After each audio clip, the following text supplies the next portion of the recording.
Right, Angus, you know what to do. Clap us in. Welcome along to the Whisky Stories podcast with myself, Glentalkers. We are crammed in to the tiny little room in the Athletic Arms, sandwiched nicely between the bar and the gents' toilets. It's a warm one tonight. It's busy. It's busy in here, isn't it? But it's a cold, rainy day in Edinburgh, so there's nowhere better to be than the pub in Edinburgh that's got one of the largest open whisky collections and enjoying plenty of drams in front of us, albeit I think I'm just getting over a 2-day hangover after the Edinburgh Whisky Festival on Saturday. Ross, that you were at, as working at it, you had to deal with us when we were absolutely steaming. It's miserable. Like, honestly, going to whisky festivals and not getting really to drink much whisky is terrible. I've only been to 2 whisky festivals where I've really walked out, probably even more sober than I came in, and they've both been the Edinburgh Whisky Festivals. It's just so busy. But it was a good event though. A huge success, I have to say. Busy festival. Angus, you know, it was well, anyone who will listen to the episode that is coming. I'm currently trying to make my way through the edit of it. As the more whiskey that got consumed, the more often I like to point out, Angus, that a year ago we were at this for the very first time, and it was the first whisky festival that we'd ever attended, and here we are now as exhibitors. That's right. The more whiskey, the more sentimental you got. I certainly did. It was a great moment, Angus, for us. It was a nice time. We were last minute call-ups to exhibit as exhibitors at the Whisky Festival. Ross, you have seen our journey through the Whisky Stories podcast. We started out in this room almost a year ago, not knowing what we were talking about. And here we are now, a year on almost, and Angus and I have actually exhibited as the Whisky Stories podcast at a whisky festival. And I think, to be fair, like, Angus, your knowledge is way better now than it was before, and Graham, obviously you're pretending to like peated whiskey and stuff like that. So you've both developed quite a lot. But it's interesting, and we've had such an amazing, we're coming up to that year, we've had such an amazing array of the industry on as well, which is really, really interesting. I mean, we have to say, a lot of ex-guests at the festival, lots of independent bottlers. Lots of familiar faces. Well, we have to say, well done to Graham and Serena for putting on a fantastic show. With regards to the Edinburgh Whisky Festival, so many different things there as well. You know, there was artists, musicians, as well as loads and loads of great whisky. That was. They always get the Coopers. I think that's quite interesting. You know? I guess the barrel made a barrel. I made a barrel. Yeah, the barrel made a barrel. There's plenty of content to come. I've videoed a load of stuff. You know, hi to Nadia, who came over to us and just was like. Well, there was 2 nice moments where people came. Well, more than 2. There was quite a few, but 2 moments to stick out for me, I guess. Is number 1, me going away to the toilet and just looking across and seeing and going, Angus is talking to Charles McLean. And then I went, what on earth is going on? Angus is talking to Charles McLean. And I kind of walked over, and there was Charles with his friend over visiting from the Netherlands. We were sitting and chatting away, and hopefully he did say to us, Charlie, if you're listening, you did say to us that you'd come on the podcast, the Whisky Stories podcast. He's no listening. He will be. But we had that, and then the next moment was a really lovely moment where Nadia, yes. a lady came past us and just went, oh my God. Wasn't an impression of her, actually. I shouldn't do that. She basically exclaimed, and then she made it a point of saying, you guys are in my living room every week, to which case Angus's current wife, Laura, who was our camera woman for the day, looked at Angus and said, what the hell have you been up to? And it turns out she's a huge fan. She was teetotal for 20 odd years, and then she just hit whisky. She started using the Whisky Stories podcast and reading up on whisky, and there she was at our first whisky festival as well. Yeah. Fantastic, great. But we are joined by another big moment for the podcast. We are joined by the man, the myth, the legend on the podcast, the guy who comes up with the worst tasting notes we've ever heard of on the podcast. Right. Ladies and gentlemen, it's Mr. Charles Kerr. Charles, how are you? I'm alright. I feel a bit upset after the intro, but... Well, I mean, to give him another intro, he's probably the man, apart from maybe Cam, your whiskey dad, Ross, he's probably the man that's had the most off-camera mentions and hasn't actually been on... Cam's been on the podcast. It is true. It's Chuck's become kind of folklore on the podcast. Everybody's had the story. Well, I've introduced you as Charles, but Ross is referring to you as Chuck. Chuck or Charles? It is Chuck. Like, everyone refers to me as Chuck in my entire family and in my entire life, apart from Ross. So Yeah, Ross, I normally call him so Charles. Ross and your granny are the only ones that call you Yeah, well, Charles. To be honest, my gran calls me David because she gets me confused with my uncle. It's either like David, Ian, Francesco, Charles. So that's it. But Yeah. tonight you'll be Chuck. Yeah, And preferably you Chuck. have been Chuck. Now Yeah. it's great to have you here. I don't know if you've heard the episode where on the podcast you were asked to phone your mum, because That was pretty bad. It wasn't on the podcast, but I did receive a message from Cam, which was like, "Your mum's worried about you. Yeah. Please phone." Yeah. That was. You've been busy this last year. Yeah, I'd just gone into Melbourne. I'd been there for like 3 weeks, and I just wasn't really looking at my phone. It was. I'm not going to go into details what my mum wanted to speak to me about, but everything's fine. Yeah. We've spoken at least twice since then. That's so, good. Everything's good. but you're back. So I mean, people must be wondering, like, right, what Where is do we this guy? start? Do we start with is starting whiskey, or do we start about, I feel like we've got so much to talk about, to Right, be well, honest. I'll tell you what we'll do, because I've got Right. I've got a thing that leads into this. What whiskies have we got in front of us? Let's start with Yeah, that. good Oh, point, fair good point. point. That's a good point. Angus, what are you drinking? Well, I've got the Hirach in front of me straight away, which is the latest release. It's the Oloroso Sherry. Correct. It's the Ross is fact checking me. Yeah. You just sounded nervous. Be more confident. It might not be. I'm just saying. No, it but definitely is. I've not had it before either. And then we actually were lucky enough to get a sample of it at Whiskey Fringe. Oh, cool. So I'm trying it for the second time. Nice. I mean, I tried a lot of whiskies at Whiskey Fringe, so it's nice to have it here again. And I've got a dram I know you've got in front of you as well, so I'll maybe let you explain it. But it's the Signatory Speyside M. Yeah, so I seen the Scotch Cam posted this on Insta, and I think Kev mentioned it as well. Signatory I think Signatory are trying to sell up everything they've got because they've bottled so many 17-year-old Speyside, 18-year-old Speyside M's, which is very much believed to be from Macallan, but we don't know, undisclosed Speyside. This one's 13 years old, I think. Yes. And tastes like a sherry Speyside. Very pleasant. Underwhelming in my opinion. I'm not as big on it as Cam was. You've but changed, man. I have changed. But a really easy sipper. Signatory, independent, and maybe perhaps from a distillery we're not used to getting it from. And then I've got a Highland Park cask strength as well, because just seen it. Honestly, I was a wee bit late today. Although I could have came later, actually, it turns out, but I could have. I was a wee bit late today, and I can look at the gantry, and it's one of those things. This has been my longest stint away from here. I feel like it's been like 2 weeks or so since I've been in here, which is a terrible thing to say. It's been 2 weeks. That's a long. For the last year, I've been in here at least pretty much once a week or once every second week, which is a good thing to do. Sometimes twice a week. Highly recommend it. And I just had a blank expression, and I'm like, what's your other dram? And I said, I'll have a ginger ale, and then I kept on thinking, can't go wrong with Highland Park, and I like the cask strengths as well.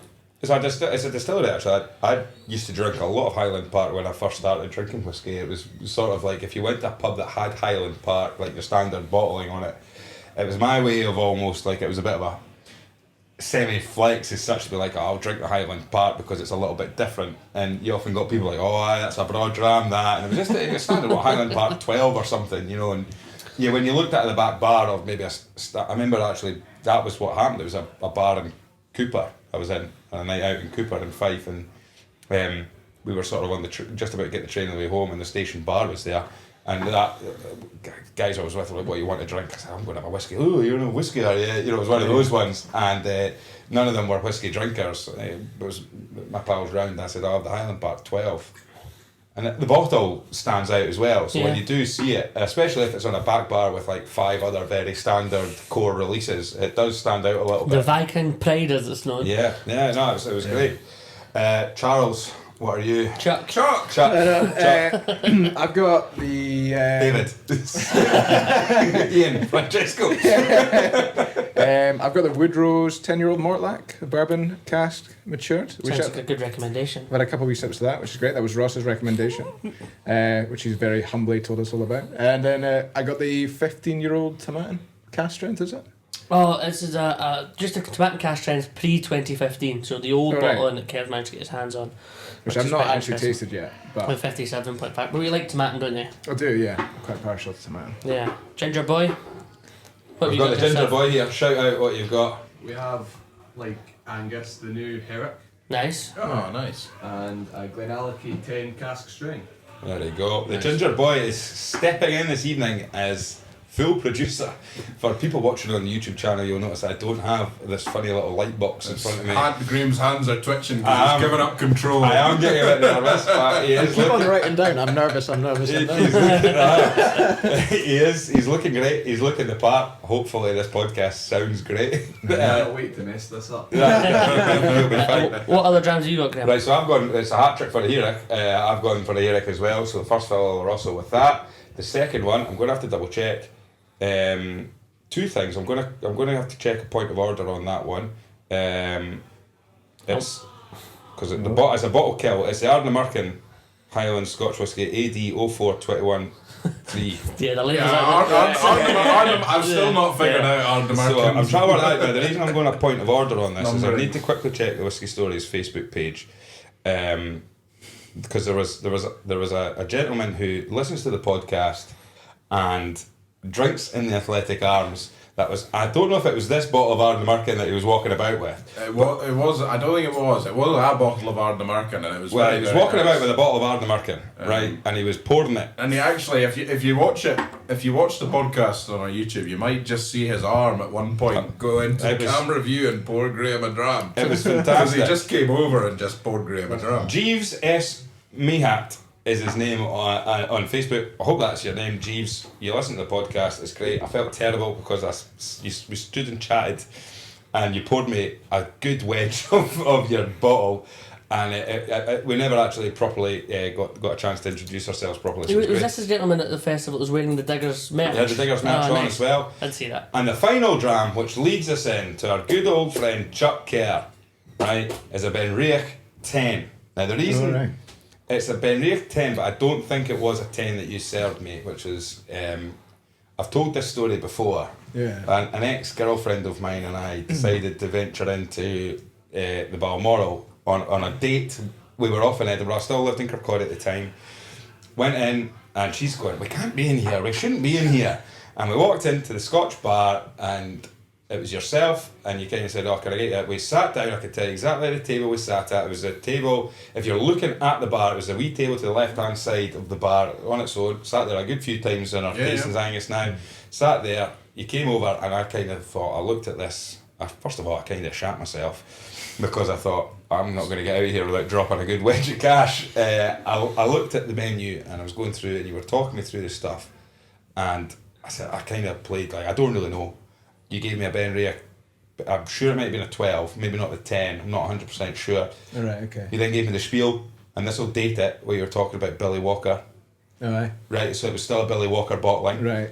So it must have been 2016, 2017. Yep, so you gave me the spiel there, and then later on you went away and you brought back the drinks and went, sorry, are you Graham Colgate? And I was like, oh, I can't go anywhere. And I went, I'm Graham Colgate. And you went, it's me, Chuck. And I went, right. And you went, I was in your brother's ear at school. And then that was it. And that was, and I think the next one you gave me was a Tamdhu 10 after that. Right, okay. And it was that was it. And now that, for context, and like there's a straight line here, almost straight line from that conversation to the Whisky Stories podcast, because it then made me realise that the Scotch bar at the Balmoral completely exists. It's not a pretentious place to go where you're going to get served really, really, really expensive whiskey. Yeah. The people working behind the bar are actually pretty sound and decent, until I got to know them. With the exception of a few, Fraser Souness. And then, obviously, it was through going back, got to know Ross. Right, through there back with Ross. I'm so sorry about that. I know, and then from there on... And his fault. Ross was the only member of the staff that actually would do the Whisky Stories podcast. That's true. That is true. And from there, a year on, here we are. So there you go. It's all come round, because I thought, I'll get my pal Chuck on. I can't wait to hear his Whisky Stories. You just went to school with him. Yeah. So there's a lot of overlap there, I guess. It's great. But Yeah. Chuck, tell us then, right? So that's the connection between us and you. Mm-hmm. What's the connection between you and whiskey? How did you get in it? How did you find yourself working there?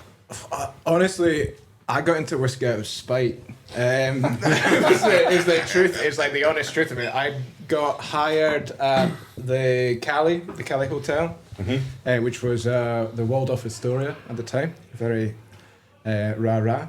And I got hired as a bartender. They kept on pushing the point, you'll be on the bar, you'll be making the drinks.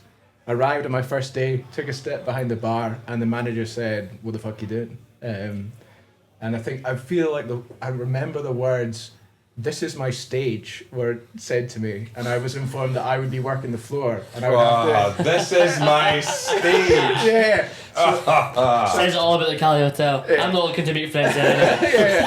Sponsorship is not available. I mean, the Sorry, hotel, Waldorf. the hotel's changed hands like twice since then, so That's I think true, we're that's safe on that regard. And that guy is no longer there. But I remember, like, immediately being like, "Oh, well, you're a dick," and he was really excited to make like white ladies and talk to people about the cocktail scene in the 1950s and all this kind of stuff.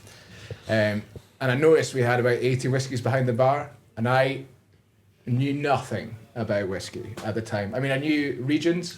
I was pronouncing Isla Islay at the time, and I knew the yellow ones were in bourbon and the red ones. Is it Tom and Tool or Tom and Tell? I'm still on the fence about that. I've been listening. I'm still not entirely sure I know. But yes, I started working there, and it was probably about a week. I just like pushed whiskey with like zero knowledge to every American in the hotel, and as a ginger boy, they were more likely to believe me than they were not. And then I think after a week, I was like, I actually really like this. This is awesome. Another guy from school, Liam Hewitt, worked at that hotel, and another mate, James, who was studying at the time. We all started drinking whiskey together. Across the street from the Cali was R.I.P. Whisky Bay. Wow. Yeah. So we would go there like, I want to say twice a week, but probably about 5 times a week. Yeah. So if people don't know, Ryan's bar in the West End, near the kind of the Gilly Do. Ryan's bar's not there, right? Ryan's bar's where I feel like they've got people who not the West one as well. It's been renamed as like the West End Brasserie or something. Opposite Johnny Walker. So what was Ryan's bar at the time? They had an underground whiskey haven. It was in the basement, yeah. And of course we've had a whiskey story about Whisky Bay. That's right. Which is from Hector McLean, where he talked about his uncle or cousin, who is the aforementioned Charles McLean, who went down to Whisky Bay with a group of them. There was a party of them. Of course, they went there for a drink, and this is the height. Like this story epitomises the sort of no need for pretentiousness and stuff like that. And the story goes, as Hector told, what I'm sure, the guy behind the bar instantly recognises, "Oh my God, it's you're like Mr. McLean, Charles McLean. Oh my God." And he's like, so he's expecting Charles McLean says like, "I'll have a Johnny Walker Red label, please." And the guy was a bit like, "What?" Right, yeah. So he's frantically trying to find Johnny Walker Red label, finds a bottle, then realises there's not enough in the bottom of the bottle for a full dram. Really apologetically says, "I'm so sorry, Mr. McLean, but I can get you another." I said, "Don't worry about it. Just top it up with black bottle." And like, of all, I don't know how many whiskies would have been available at Whisky Bay, but as you said, it's like 300 plus. Yeah, and I think that it is worth, for everybody listening. It is so such a it proves a point in itself that for a guy who's probably samples. I mean, well, you've done videos with Charles McLean. 14 books on whiskey, I think. Yeah, I'd done a video on Johnny Walker Black with him that came out very recently, and he said that malt whiskey for him is work, but blended whiskey is what he enjoys. Yeah. And in that video he talks about waiting for Black Label to go down to £23 at Sainsbury's in Stockbridge, and because that's what he drinks on the daily. But of course I've filmed like drinking 1940s, 50s, 60s, etc. with him, but actually blended whiskey is what he prefers. But you must have been trying some really... What Whisky Bay was famous for was unusual old vintage bottlings. They actually were one of the first bars I'm aware of that would buy stuff from auction, for example, as well. And they did, but I mean at that time I was just trying to get my head around it. So Whisky Bay at the time, manager was Chris White, also known as Tiger White, from his Edinburgh whiskey. Okay, Tiger White. And Michael McLean, of no relation, was assistant manager. So I would go in there and I would just like ask questions the whole time. And like the first month, Chris and Michael were super happy. The second month, they were a little bit sharper. And then like the third month, they were like, "Have you ever heard of books? Like, you should really start reading That books." sounds quite familiar, I'm going to be honest with you. So I went in there like a lot, and I ended up working in the Cali for like 18 months. As I say, it wasn't like the biggest selection of whiskey, but I knew it very well by the end of it, and it became quite apparent that I was quite miserable there. And one of my co-workers turned to me and was like, "Here, I'm ditching this place. I've got a job at the Balmoral. My husband is the manager of the whiskey bar in there. I can put a word in for you and could potentially get you the job."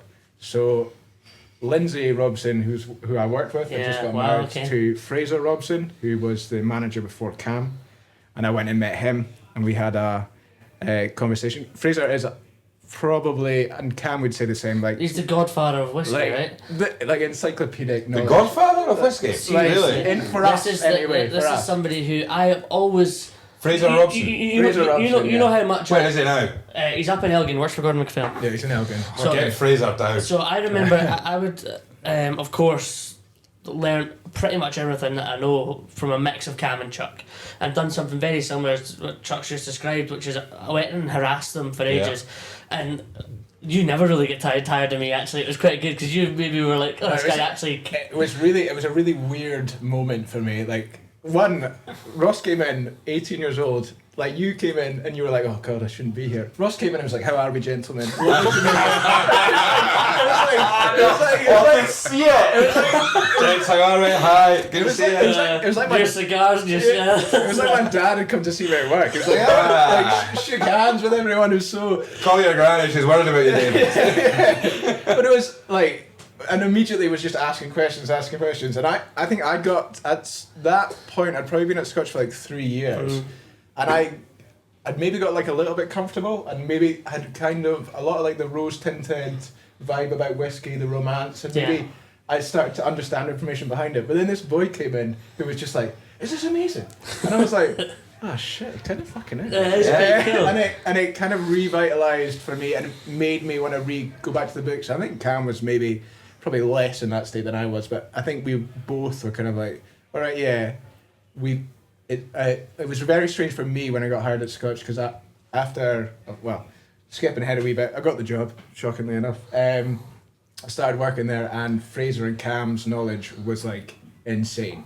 And we were all the same age, Cam's about 2 months younger than Fraser, I'm about 2 months younger than Cam. So mentally, they're about 20 years older than me. And at this point, and also this was a good few years ago as well. So you're in your mid-20s, right? Yeah, this was like 2016. So it's like 8 years ago now. So yeah, I would have been 25. Yeah. 24, 25. So basically your age just now. I'm 25 now. Yeah. I mean, it's funny, you talk about like people asking you questions. So you refer back to a couple episodes we've had where we did the Mark Thompson episode and Mark explained that like how, 95 people that you serve will not know anywhere near as much information about whiskey as you already know. So instantly you've got this armour that you can have. The 5% that do come in, that do know something, and he kind of referred to them as a bit of a derogatory, there could be a derogatory term and about those people, because rather than ask you questions, they probably just try and tell you things. And Ola Lopatowska, who's been on, the first person to ever be back-to-back. Well, she won't be back to back actually because this will go. But Ola she talked a lot about on the. Who's Ola? Sorry. Ola from Tricara. Okay. She talked about on the Indie Bottler Spotlight. She said a lot of the time when she's at festivals is a lot of people try and tell her things rather than just ask her questions, and I think it's a funny thing about whiskey and working in whiskey, particularly if you're in an area where there's information transfers going on. So you work behind the bar, for example, you'll get one person that comes in that's exactly like Ross. Tell me. I want to know. But then you'll also get somebody that comes in that goes, I've tried all this, I've tried that. This is the only I'll tell you. And then you get guys like Cam Story who said, I only drink Tamnavillin, and I only drink Tamnavillin. It's because it's the only whiskey that doesn't put artificial colouring in. And you're like, that's a load of bollocks. But it's interesting that, but there is something to be said, and you're far from the first person, and you won't be the last person on the podcast who said that, like, the ability to be able to pass information on about whiskey to people. It makes is you enjoy such whiskey more. Such a buzz. Yeah, it was like a massive compliment. I mean, at the time, like, we were probably far too nice to Ross, to be fair. Like, we gave him like we had like loads of free stuff behind the bar. You had a Michelin star kitchen downstairs at the time, which is now Mark Donald is now the chef at Glentalkers. Two Michelin star. Two Michelin, fastest Michelin star in the history of I feel Scotland, like 7 months. Two Michelin star, and he was your chef, and he was making for you guys venison sauce. Was it Wagyu beef sausage rolls? I'll tell you because I dream about them to this day. We put this like food menu on that was Wagyu beef off cut Scotch eggs, which were unreal. And there was like venison sausage rolls, and there was like a phyllo pastry thing with vegetables.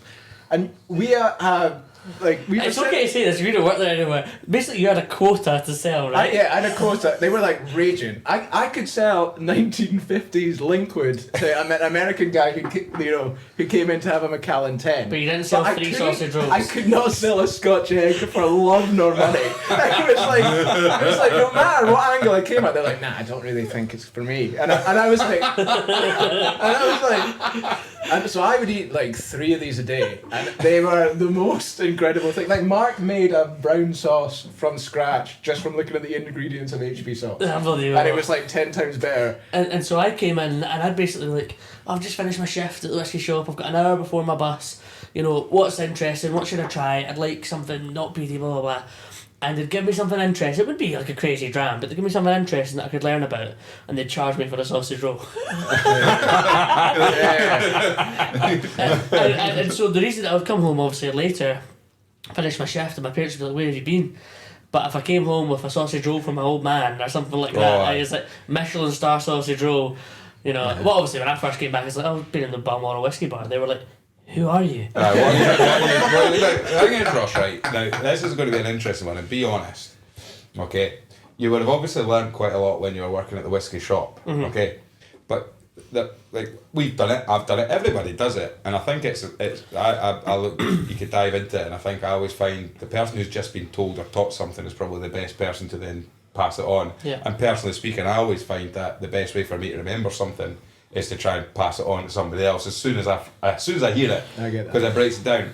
Were you using the Balmoral as an added, listening to these guys and then going to the whiskey shop absolutely on the next day? So you've gone to the Balmoral, you sat down, you've maybe asked a couple of questions, they maybe told you something very intricate or very unique or something, a little nugget, and you're going, log that, and then tomorrow I'm going to pass that on to somebody in the whiskey shop when I'm trying to flog them expensive whiskey. There's a guy called Darren Leach who's kind of the UK wide guy who's in charge of all the whiskey shops.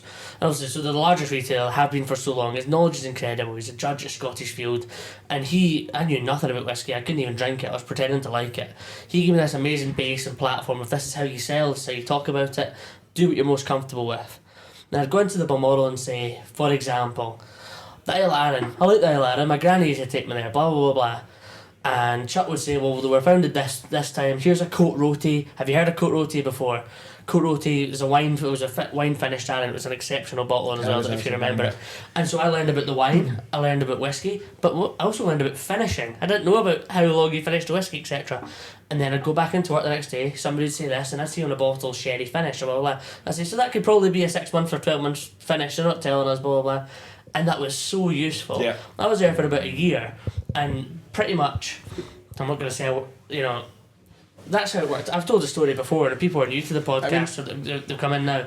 It came to a situation where Cameron at Scotch said, I've got a job coming up and you're going to work here.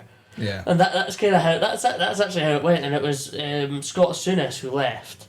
And so it was me, you, Tam Cuthbert has been on the pod at Morrison Distillers, and Cam. And it was brilliant because Tam was quite cool and chatty and liked bartending.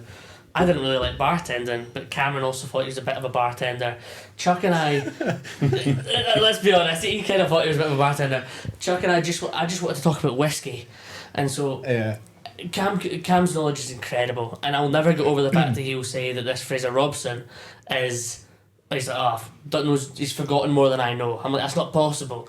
But the more you know, the more you realise you know nothing. Yeah. And so you could get different things from everybody you work with and everybody you experience as well. I found it very like humbling when I got the job. So I exactly what you're saying. I did that with Ushkebe back to the Cali. Like every single day, I was like, oh, Yeah. First of all, bourbon. It's actually pronounced Isla. Never made that mistake again. Yeah. That was a very brutal, humiliating moment. But I mean, I remember working with, getting the job. I was so excited that they were like, you got the job. I was like, you'll fucking pay me for this. I'll get learn all about this stuff. I genuinely remember like the moment Fraser probably was like, I think I could hire this guy and it might work. And it is a wanky tasting note as well. Oh no. Because we'd been in, I was in the bar and I was like, oh, Edgewood Dow 10, because I'd kind of just been learning about it. And I was like, that's hobnobs in a glass, isn't it?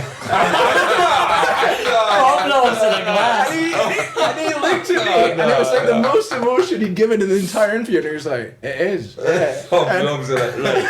Set the record straight there, because we're on the subject of wanky tasting notes, right? Okay, Now, so we were at a tasting through At Scotch At in the Scotch. Balmoral. Who was it? It was Mark Thompson. But Mark was it Mark Thompson? Yeah, It was it like was Glenn Mark Felix, Thompson. It was. It was absolutely. It was. I have to say, it was. I think probably up there with one of the best tastings I've ever been to. Yeah. It was a good one. It was an absolute banger, and you were sitting at a different table. We obviously, we knew each other, and we hadn't known each other that well. So you came over and spoke to us and that, and then you went back and sat at the other table. And Angus and I were sitting there, and we were going through the tasting. What do you think of this one now? There's a bit of dubiety over what you actually said. My memory of the thing It's is false. my memory of it is you said that is cola cubes in church pews. Yeah. I thought it was something like licking a cola cube off a church pew. And basically, well, whatever you said, which you'll confirm, Angus and I looked at each other and went, ugh. And we're like, oh, who said that? We're like, that was Chuck. The little respect that Edinburgh would now gone. Yeah, I mean, so I've never used the words church pews. I don't think I've used the word pew unless it was like to make a gun sound effect as a child. But it's getting pretty close, isn't it? Yeah. But to be fair, like it's not that far off. It was like Coca-Cola and church floors. Right, so, or Angus said, like I mean, a cola cube or Coca-Cola? Coca-Cola cubes. Cola cubes. I right. would say Cola cubes like quite a lot. Yeah. For like Retro tasting confectionery is a safe place for me now. It's because of you. It's a really big part of. I mean, I think a lot of you hear. I mean, I can understand people not wanting to give tasting notes, so you don't like change people's view of what they're drinking. I completely understand that. I'm not good at a lot of things, and so it's nice to have one thing I am good at. And tasting notes was one of those things almost from like the get go. I would say what I thought it tasted like, and we're like, I don't hate you for that. Yeah. I don't agree. I kind of know what you I mean. like it, to be honest. It's an incredibly individual thing, of course, as well. But it's one of those things. I've never been so. I've never had the disbelief in whiskey than from when I've been drinking a whiskey and somebody says, "Do you know what that tastes like? It tastes like banana foam." Banana foam. This was an old Glenmurray. I remember the exact Foam bottle. bananas. Foam bananas. Those sweets. Oh, yeah, And then I drank it again. I was like, you've almost ruined the whiskey for me. Although I like foam bananas, but it's so psychological. This is what I was going to say. This is elephants. probably what made us hate him more. Is that it was not that we hated him more. what we hated, but when he said that, and then I kind of went, I can kind of see what he's getting at there. I mean, to be honest, like, you said one before we started recording, because I did say, right, hold on to that. What was the one you said before we started Oh, recording? I can't I remember. don't even remember. Was it not something to do with twiglets or something? Oh yeah, Twiglets, Twiglet yeah. vibes. Yeah. Twiglet vibes. So he thinks it's some European oak signatory cask. So that is, I think, Some people say sulphur. yeah, effectively how I would think of sulphur would be twiglets. Right. Okay. I mean, I think. But I think a lot of my taste notes boil down to me trying to make like a lot of flavours combined. Kind Yeah. of. But also there's an element of, like we call them wanky tasting notes. I think we upset somebody on our. Me. on our indie bottler spotlight. The first indie bottler spotlight. Oh right, okay. Was vegan tablet. Ah, Oh, yeah. I he remember is- he listened to Right, this. and I was like, that's a wanky tasting note. And then he was actually at the last one, so we can't have upset him too much. He obviously comes for a whiskey, not the chat. But I did ask him, I said, you got any more tasting notes? And he says, I'm keeping my mouth shut this week. And I was He like, said you're like vegan tablet. I think there's also a part of I am, and Graham maybe is as well. Just I would completely useless. I'm still. I just taste like whiskey. I must admit, like I find it very hard. jealousy. I'm jealous because I find it very hard to articulate what I'm tasting and actually put that into words beyond. That's quite nice. I mean, what I would say is like, I in terms of, and I don't want to sound like I'm backtracking or backpedaling here because I still do like to call them wanky tasting notes. I mean, do you live your life?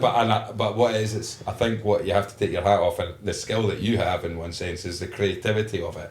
What I've been able to do now is I'd be confident-ish enough to go, right, define different flavours that you can tell in a whiskey. So I could say, like, if I was to put the here up with one of the other two, I can instantly say I know that there's sherry in that without, if I didn't know flavour, you could sort of take that. However, in fact, that Mark Thompson one, I think he shocked us all with a virgin oak, European virgin oak, which everybody in the room said was sherry. Sherry.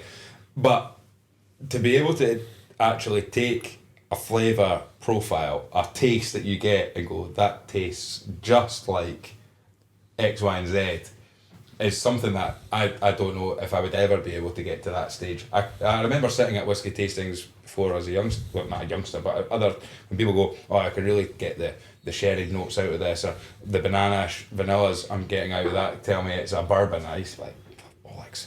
Right, but I could get that now, but to be able to actually take that and then associate it with. Well, I don't know why. Like for me, someone told me once that smell is very much memory associated. Yes. So I think that's why a lot of when I do tasting notes, it's like boiled sweets because I was a very fat child, and a lot of so maybe, I didn't want to say it, but the reason I didn't recognise you that night in the Balmoral Hotel, I was like, you can't be Charles Kerr. Charles Kerr's a wee fat guy. It's like late growth spurt, and I lost a good chunk of weight. But I think maybe I had more sweets than the average child, so maybe it's a little easier for me. But I don't know what it is exactly. I mean, I know you're doing the 3 grams at the end. One of them will peak church pews for one. Honestly, please. I mean, we've got a few themes on the podcast now. We've got the snippet, sip it, score it. We've got the 3 drams. We've got Mystery Distillery. We've got weekend dram roll call.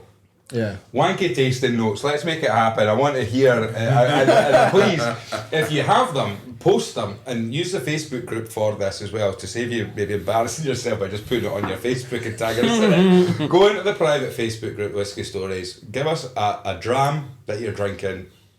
Give us a wanky tasting note. This Friday dram roll call, we're going to say we want a wanky tasting note every day. Because then what I want to do is I then want to source.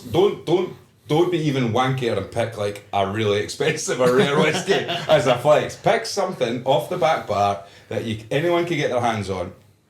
Give us a wanky tasting note. We'll then find it and see if we can match that. If I want to taste what you tasted. I want to go back and taste what Chuck said was cola cubes and church floors, and taste that again and go, he's right. What we could do if we're even more creative, if there is a tasting note that comes in and we can source the ingredients of and try and recreate what we can do. I don't hate that. Hobnobs in a glass would be quite easy. Hey mate, I stand by that.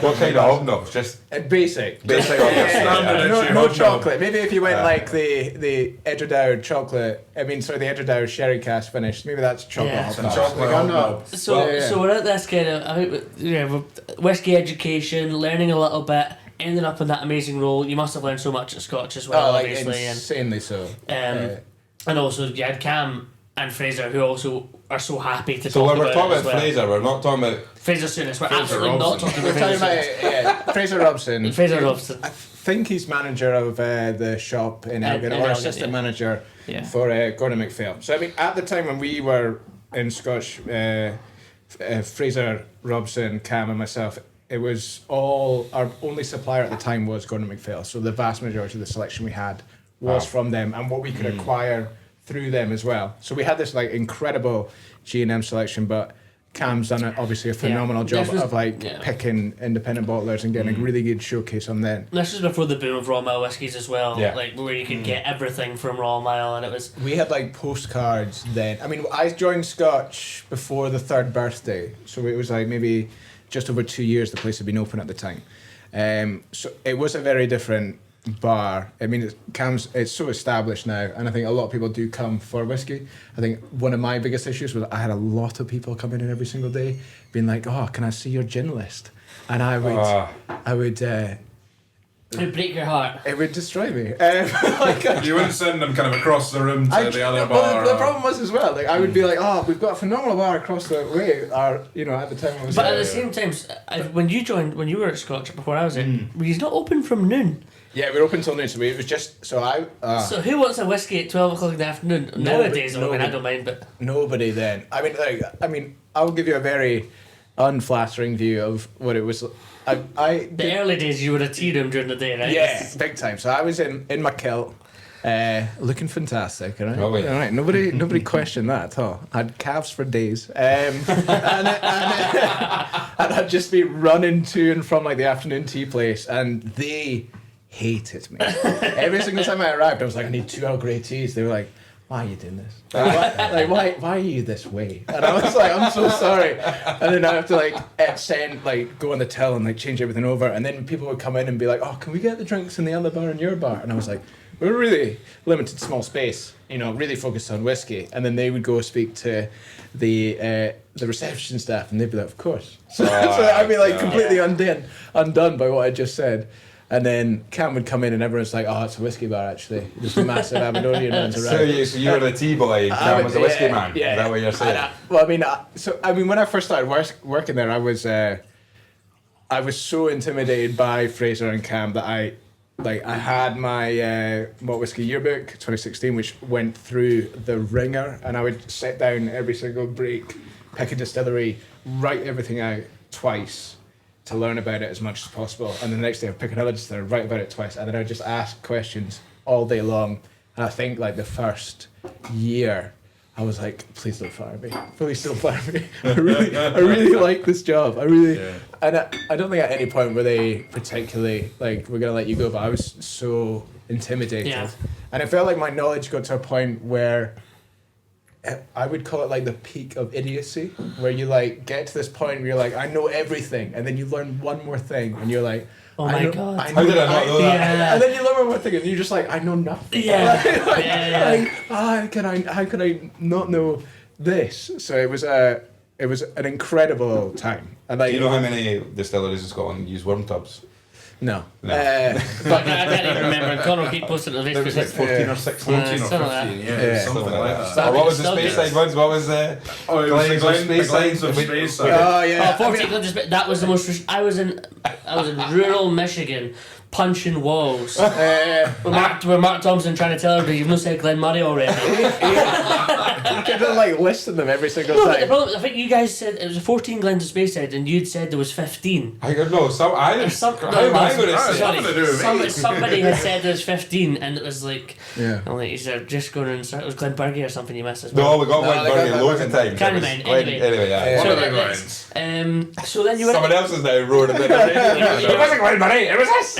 You were at Scotch obviously for a load of years as well, Yeah, I was there for like 4.5 years in total. and then left kind of just before the pandemic. Yeah, This was terrible. I mean, I remember this because so I decided to book a round the world trip. I was 29. I was like, this is my last year of 20, so I should really. I think I'd been abroad once.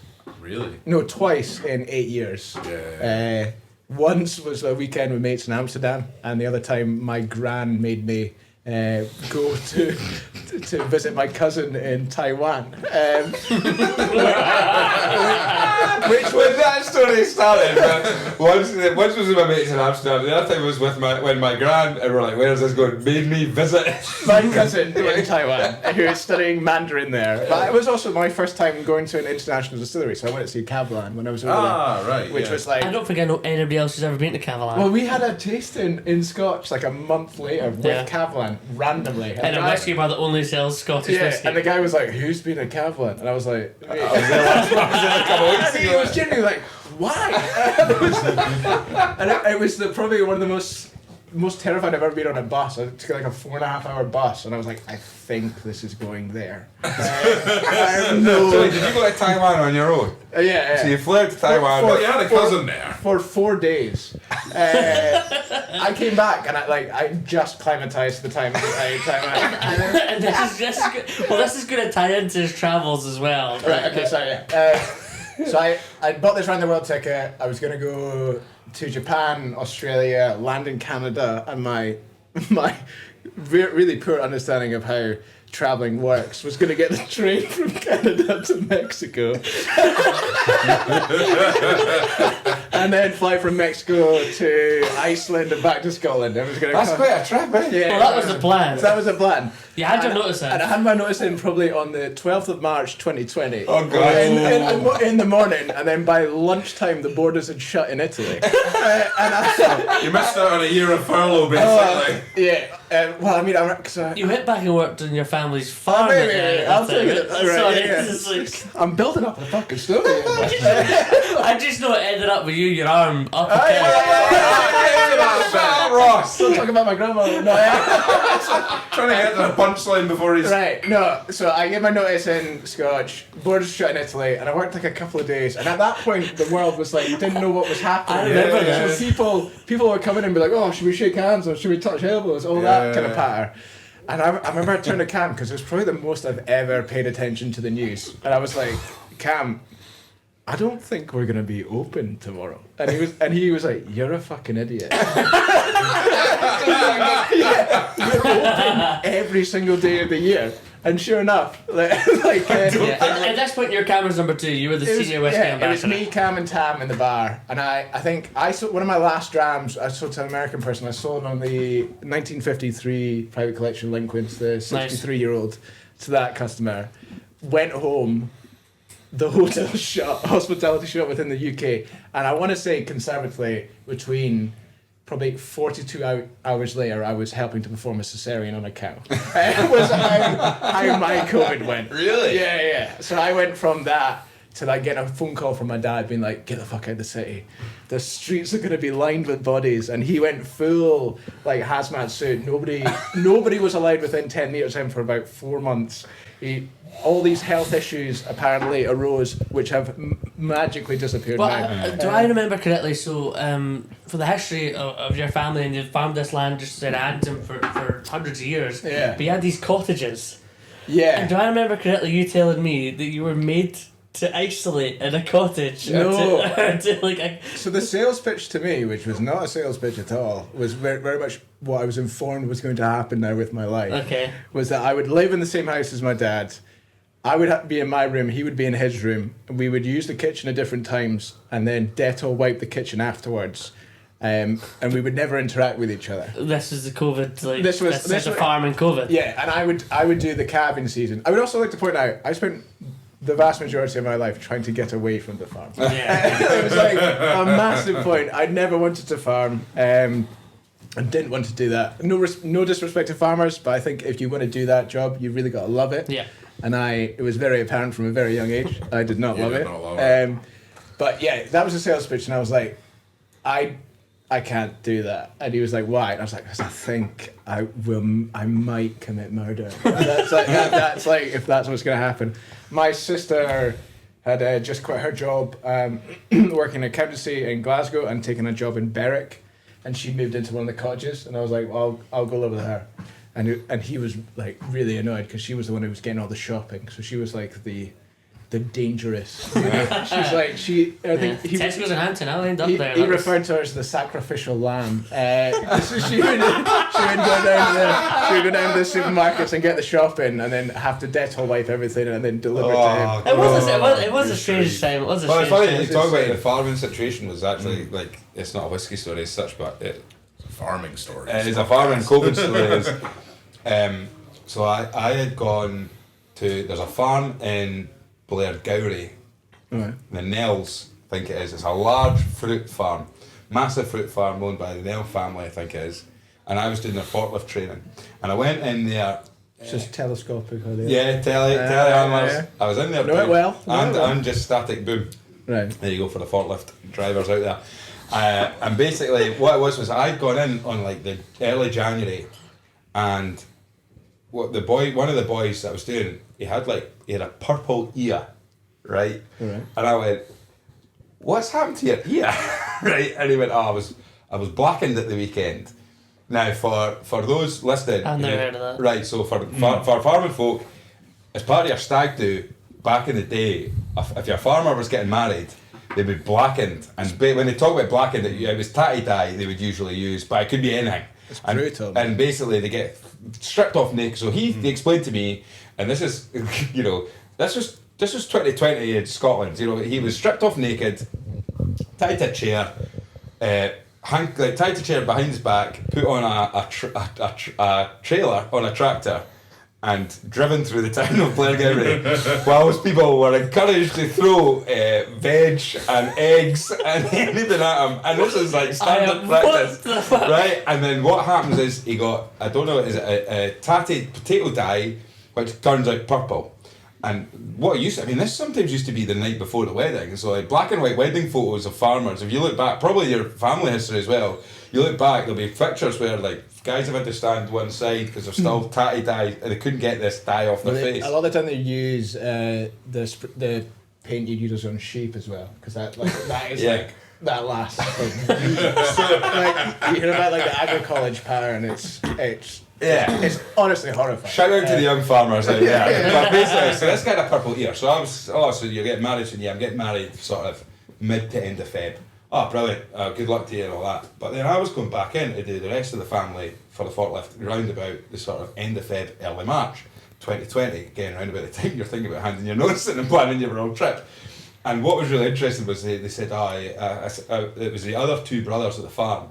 I was asking, I was like, how did the wedding go? I was like, the wedding was great, wedding was fantastic. But the brother, he was supposed to go on his honeymoon to Singapore.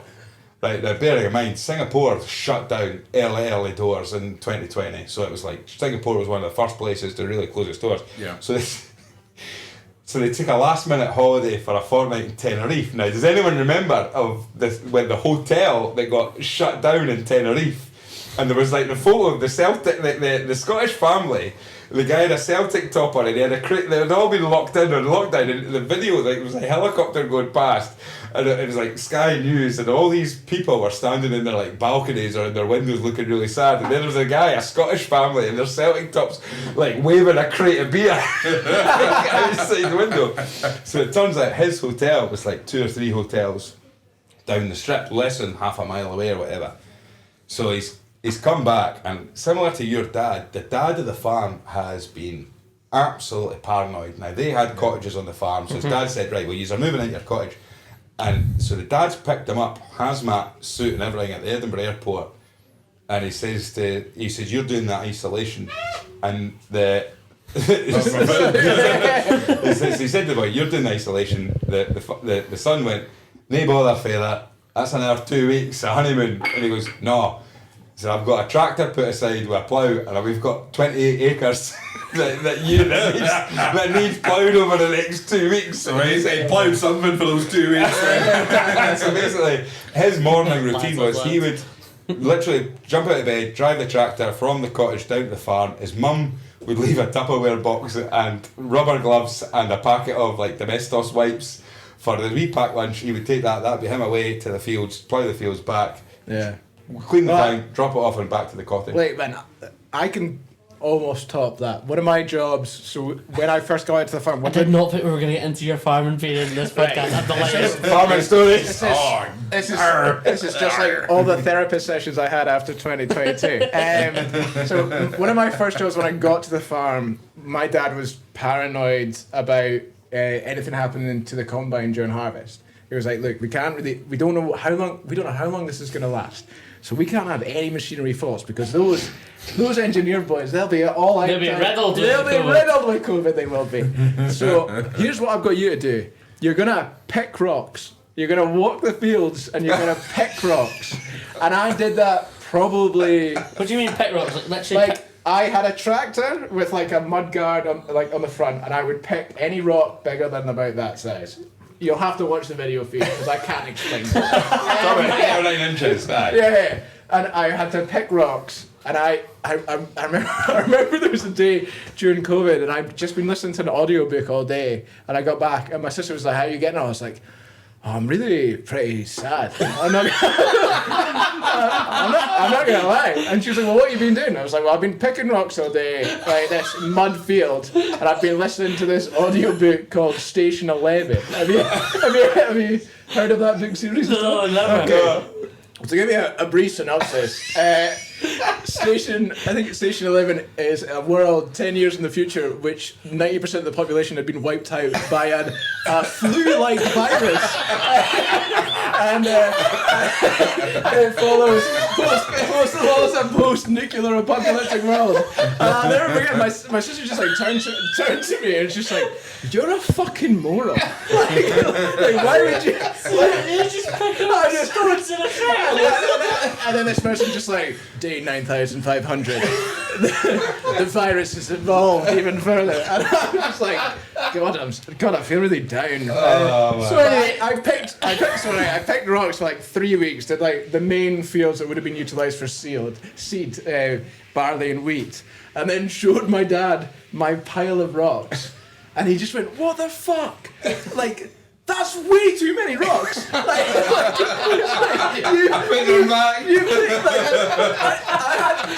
I picked like 2 houses worth of rocks. I lost like 10 kilos. I was actually like jacked. Like my forearms were like, I looked like a rock climber by the end of it. And he was just like, "Nobody's picked that many rocks in 20 fucking years on this farm, and you picked." But yeah. So it was good to know that my work was appreciated. And so tell me about the whiskey. Well, wait. So going back, another 10 years connection here. Right, okay. I have to be careful how I word this, but basically, we got, for that Christmas, my cousin, my brother and I got a whiskey tasting for the Balmoral Hotel for our Christmas. And we were like, right, so we got that for Christmas 2019. That was what we got. Alright. What was the sort of standard whiskey tasting that you would get? The Regent's flight. Journey around Scotland now. Yeah, so that was it. £70 a person or something like that. Right, so that's what we got for our Christmas. So my mum and dad said, "Well, get Graham and Rudy's brother, my brother, at that." And then my auntie said, "Well, cousin, we could do that. They could make a day of it." And that's what we said we'd do. So we were like, "Right, when are we going to do this?" And it was one of those ones. Christmas, through the New Year.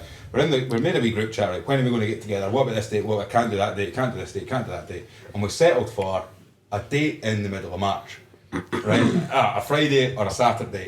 And we were all set to do it.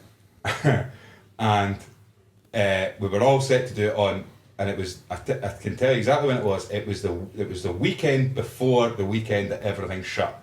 Right. Right? However, I had I don't know how to word this. An appointment or something. An appointment with a person who had been messaging that we had met online. Right? Yeah. And there was an opportunity to go for a drink and a bite to eat, and that's where we'll leave it. Yeah. And it was like, well, we don't know when we'll get this opportunity again to go for a drink and a bite to eat, because as Chuck was telling Cam, like, I think things could be really going quite south. So I had then convinced the lads to say, I don't think we should go this weekend. I don't think it'd be right. Everyone's talking about this big pandemic thing coming.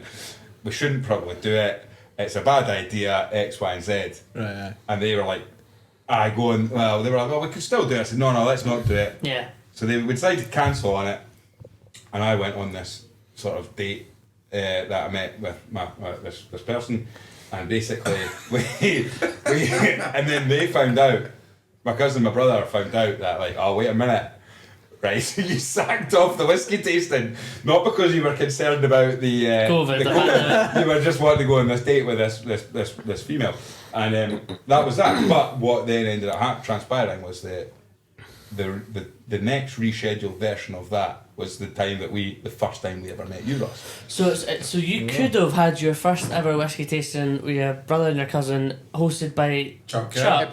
It would have been. It would have been a very different podcast. Could be hosted by Chuck, and you cancelled it to go for an appointment with a female. A date. I wondered why you were sketching about You're the it one so who's much. been like, Yeah, an you're the one who appointment made it with a weird. But yeah, then that's where we first met. I hosted a tasting for you, your brother, and your cousin, and By the way, can I also just, sorry to interrupt this, but the entire time I was at school with your brother in my year, the most relentless, like, I've got a combine harvester, you give me the, like, he was the one who, like, sang that to me weekly. And it turns out your fucking family works in barley. yeah. I was under the impression your dad worked in computers. I apologise for that. Yeah. So, I mean, Right, so anyway, we're during the pandemic, you've left this amazing job that you Alright, love yeah. in Scotch to go and travel the world. Pick up rocks in the farm. Did you bring your whiskey out to the farm? I took some stuff out to the farm. And you've got quite an interesting collection of whiskey, it would be safe to say, because you are a lover of some of the... We're getting really back into the whiskey chat, folks. Thanks for hanging in there. Apologies. So, your kind of interest in whiskey is a unique taste, because when you find something you really like, you double down. Yeah, well, I think... You were a big Cadenheads buyer. Big time. So I Well, love Cadenheads. A lot of, like, before I knew about Cadenheads, you were telling me about buying the blends they were producing, etc., etc. You're Yeah. a big Pernod Ricard, can't visit distillery, like. So you know, like- kind of. Glentalkers is the one that comes to mind. Yeah. I had never heard of Glentalkers, and you were telling me you had 20, 30 bottles of it. I think I got about 20. I think, yeah. I mean, like... That's 20 more than most. Yeah, well, so the thing with Glentalkers was again, like, I was getting into whiskey through spite. I got into Glentalkers because it really pissed off Fraser and Cam. Oh, really? Because I got the job at Scotch, and as everybody who's met Cam knows, he is the Glenfiddich collector of Scotland. And at that point in time, Fraser did not have 2 kids, so he had a pretty phenomenal Rosebank selection and a really big selection of Springbanks. He's now probably the Ardmore collector of Scotland now, much more like father financially. Reasonable, yeah. I think Cameron's also now really should be known as the Glenord collector. Right, Singles yeah. Glenord. I think, well, Cam was all his big- good Glenfiddich's got. And that was probably one of the ones in Canheads. Canheads did like some really cool Glenords, really weird, quite tequila-esque vibes on them.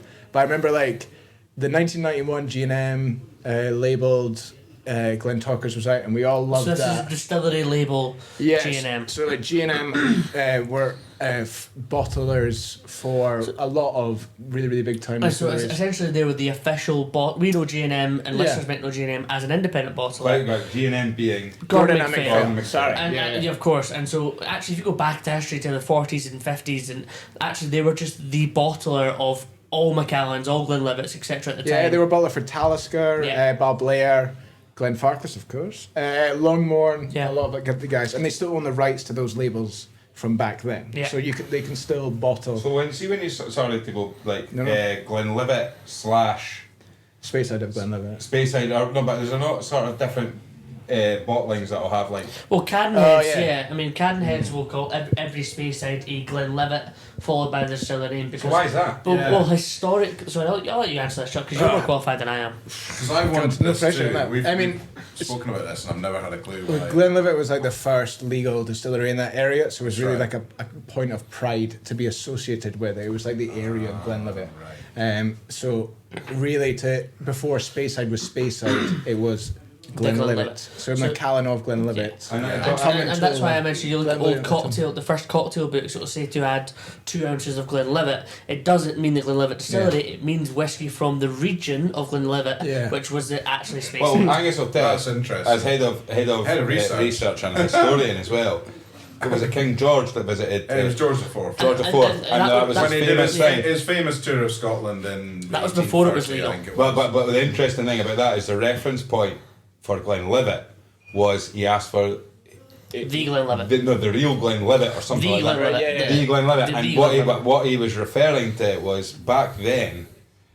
That was where the big thing was. If I'm right, my history might be wrong here, but my history, if I remember correct, well, not remember, but if I read it correctly, was the big deal he made about that was the fact that he was referring to the Glenlivet because he was asking for illicit whiskey. Yes. Because at that time, the valley or the Spey of Glenlivet, is it Spey of Glenlivet? Valley of Glenlivet? Well, Glen is Valley of. Yeah, so Glenlivet had potentially hundreds of illicit stills that were running Oh, at yeah, the time. Yeah, so Glenlivet, Back in the Glenalkers and Glenlivet and all that. Yeah, It's a massive... so, but the point was at the time, if you were drinking Glenlivet whiskey back in the 18, when was it, 1820s? 1830, I think. 1820s, 1830s. So they paid tax in 1824. Right. So the rumour was that he had asked for the Glenlivet, which he shouldn't have known about. Yeah. But obviously it was so well known because of the quality that they were producing. He asked for the Glenlivet, referencing the specific distillery And do you rather know, than where the region. whiskey that he drank came from? Well, the Glenlivet is from But do you know Glenlivet. what? It was the Lady Elizabeth of Rothiemurchus that. There we go. Well, I didn't know that. No, Right, no, We're no. all getting fucking schooled right now. The story goes, and historians listening to this will either correct me if I'm wrong, but the story goes that I think it was Lady Elizabeth of Rothiemurchus. Her father was out of favour as a politician. He'd gone bust. The Rothiemurchus estate was run into rack and ruin to the point where apparently they'd had to actually get rid of their house servants, and the daughters were now running the house effectively with this huge big estate in Rothiemurchus. And this was one of the first references to cask aged whisky as well. So her father, who was an MP and a sort of lord or whatever, was down in Edinburgh for this arrival of King George IV, and he's proclaimed that he wants the real Glenlivet or the Glenlivet, to which case he's gone, I've actually got some of that in my cellar. And to curry in favour, he's sent home to get to, is it Lady Elizabeth, I think it is, and said, get the whiskey out the cellar and get it down to Edinburgh ASAP. That's cool. And what she said was, and I think the phrase is something like, in the casks, so they had it in wooden casks, and she claimed it drank like milk it, right? What she was saying is it wasn't, so there, I can't remember the full quote off the top of my head, but the quote kind of broken down in Scots that she's written it in is basically saying that it's not the harsh stuff, because it's been sitting in wood, it drinks like milk. Right. But it means that because it's sat in wood for a length of time, it's Yeah. taken the harshness and the edge off. And what she was really pissed off at her dad for was because that she'd collected this whiskey. It was the house whiskey that was to sit in the cellar. It was to do them for like the next year or so. And her dad's gone, get that whiskey and get it down to Edinburgh ASAP, because King George asked for it, and it'll get me back into favour and get us back in. Interesting. There you go. Didn't know Yeah, that. very And so interesting. if you look at, we referenced Glenlivet, if you look at any Glenlivet distillery bottlers now, it will all say the Glenlivet. Every single bottle will say the Glenlivet. Yeah. But yeah, Cadenhead's referenced Sorry. it because they're the oldest bottler in Scotland. Yeah. They reference it as that. So you brought your collection out to Haddington. I was fairly like cherry picking stuff, so my collection's a bit, as you say. Because a lot of people drank more whiskey through lockdown. We spoke about it. We all did. I didn't. Hey. I think I didn't drink for the first 2-3 months of lockdown. Yeah. Worst decision of my life. Shifted rocks. I was too tired from picking up rocks. I think I was drinking Heineken 0%. Speak about foam bananas, actually. But I have to sit here and chew on a foam banana Yeah. while I have Heineken. it was like Fraser Robson had decided to do these. I think Cam Fraser or Scott Souness started being like, we should do a Zoom call and we'll do whiskey tasting. So we started doing like a weekly whiskey tasting. One of us Sent miniatures out. yeah, and we did it by oh god, yeah, your pal who's on the podcast. His Corey Reynolds. no, we Topper. Jolly Topper, Jolly- Mark Davidson. Yeah, so we went by his rule, the way he does his tasting. So would that be a something, grain? something old, something unusual, something sherry, something peated, and something then and something now. Oh wow, that's So- a nice way for. Yeah, so that made me like pull a bunch of stuff out I wasn't Yeah. like really drinking before. I remember I had this like I should have been honest from the get go. I was sending like 3 packets of like 7 or 8 miniatures in the mail. But the first time I went down to the post office, I panicked and I was like, yeah, I'm thinking about starting an olive oil business. Don Chuck And I in the olive oil trade. yeah. So I had this like full backstory. I was like, oh, so I've got a bunch of samples, different press speeds, and you know. So this is when you were collecting your samples. No, this is when I was like mailing them out to everyone else. So you're going down with like boxes full of samples. Yeah. And you're that worried to tell them that you're doing just whiskey tasting. Yeah, I was just like, it's olive oil. And this is like the start of me like panicking in life as well. Like I'd leave and be like, why am I this way? why? I'm like before the next time I go down to the post office, I'm googling like olive oil variants, and I'm trying to tell this woman like, got the olive oil so this is like an extra virgin, like heavily pressed. And she's like invested at this point, and she's gone, I really hope it turns out well for you. And I'm going, I'm sure it'll turn out fine. You know. I bet you tried some pretty good drams, you boys handing out miniatures. Yeah, we had some pretty insane stuff. I had some absolutely terrible stuff as well. I mean, it also like caused me to start buying more stuff. I was buying a lot of stuff on auction. I bought like a load of Canhead stuff.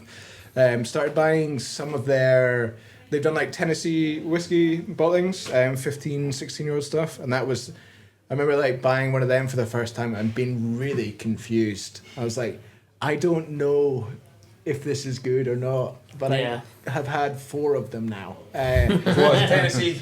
Like 15 years old, Tennessee whiskey, but matured in Scotland, maybe after like 4 or 5 years. Quite unusual. Yeah, really unusual. Really And like Coca-Cola cubes, but like cherry Coca-Cola cubes. Wow. Like that kind of Dr. vibe. Pepper cubes. Yeah, big time. So what's the sort of rules on calling that? I mean, Well, you call it whiskey. It's all Just whiskey. whiskey. It is But it's whiskey. got a Tennessee whiskey. It doesn't instead seem of to calling be as much of an issue maturing. I think if it's Scotland are the It's strict the other ones. way around. Yeah. right? So I mean, because I had when I was in Melbourne, I had a bourbon over there that was like 40% a Canadian rye, 60%. We believe it was wild turkey. Matured for like 4 years in the States, then matured for a further 8 years in Japan. Delicious, by the way. but what would different? So it's- what's the sort of flavour difference that you're going to get where it's been matured? But it's the temperature difference. So there's an element. Okay. Yeah, so I mean, like, it's come over to Scotland, and it's such a milder climate to what you'd find in Tennessee. So your rate of evaporation changes completely. The wood contrast and wood influence is massively different as well. So I think maybe from a typical bourbon perspective, they'd be like, this is not the massive rush of flavour I was expecting. And from my perspective as a Scotch drinker, I was like, there's a lot going on like in the initial part here. Also, in theory, it can mature for longer because it's a colder Well, I was climate. going to say, 15 years is actually longer than you'd normally expect Like, a yeah, of Tennessee course, or absolutely. American bourbon to be. Yeah, Kentucky, no, Tennessee, absolutely. whatever. There's a brand called Never Say Die now. So the brand's called Never Say Die, which Eduardo, who's on the Yeah, podcast, was a Eduardo's blender part for, of it. and all the idea is that's American water, just so we can give some of this. All right. That's Um, empty as well. I just wanted you to clean your glass out. Okay. All right. And Sorry, man. yes, he was one of the blenders for them, and it's American whiskey. It's matured down in Derbyshire. Yeah, so I mean, this is what's great about, and we've talked about it, about learning and stuff like that. Is, you know, just Thank you. anytime I've always talked about like warehouses and what they do to me. Oh yes. Right, but the reason that I like warehouses is because at the beginning of my sort of learning about it is I sort of, right, well, the majority of the flavour profile comes from when the cask is sitting in a warehouse.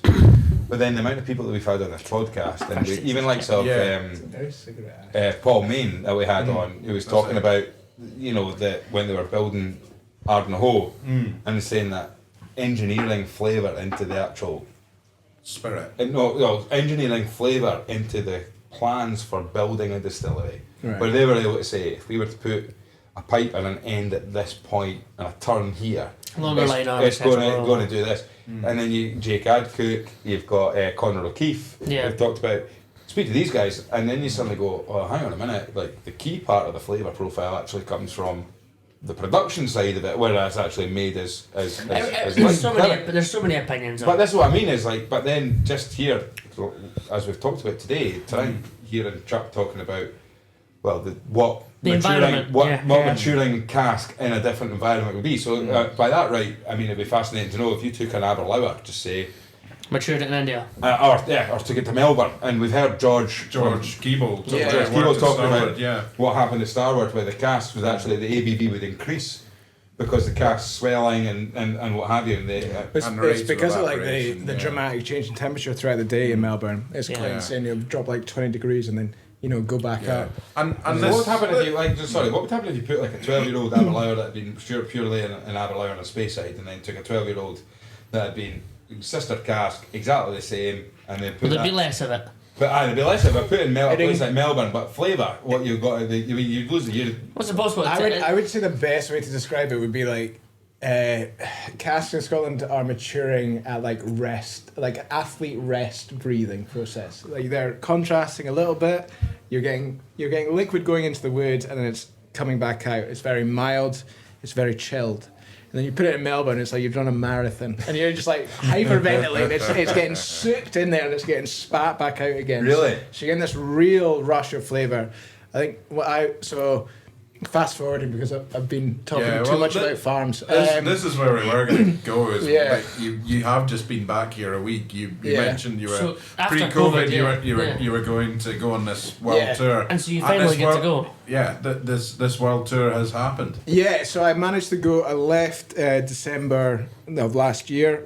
I got back last week.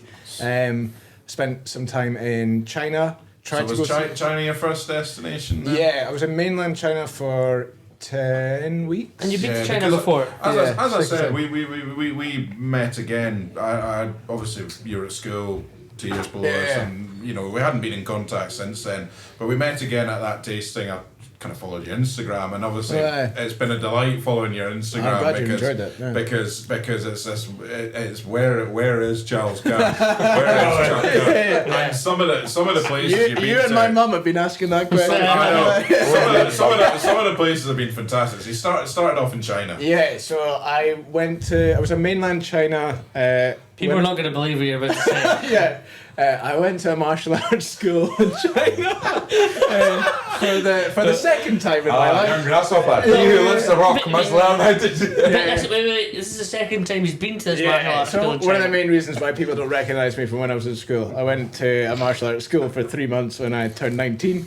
Really? Yeah. Where, in China. In China? Yeah, and I've been doing a lot of exercise that year, but Were you just interested in martial arts, or? I'd always wanted to do it. To be honest with you, I'd wanted to go to Japan, but it cost like 5 times as much. So China made more sense. But I'd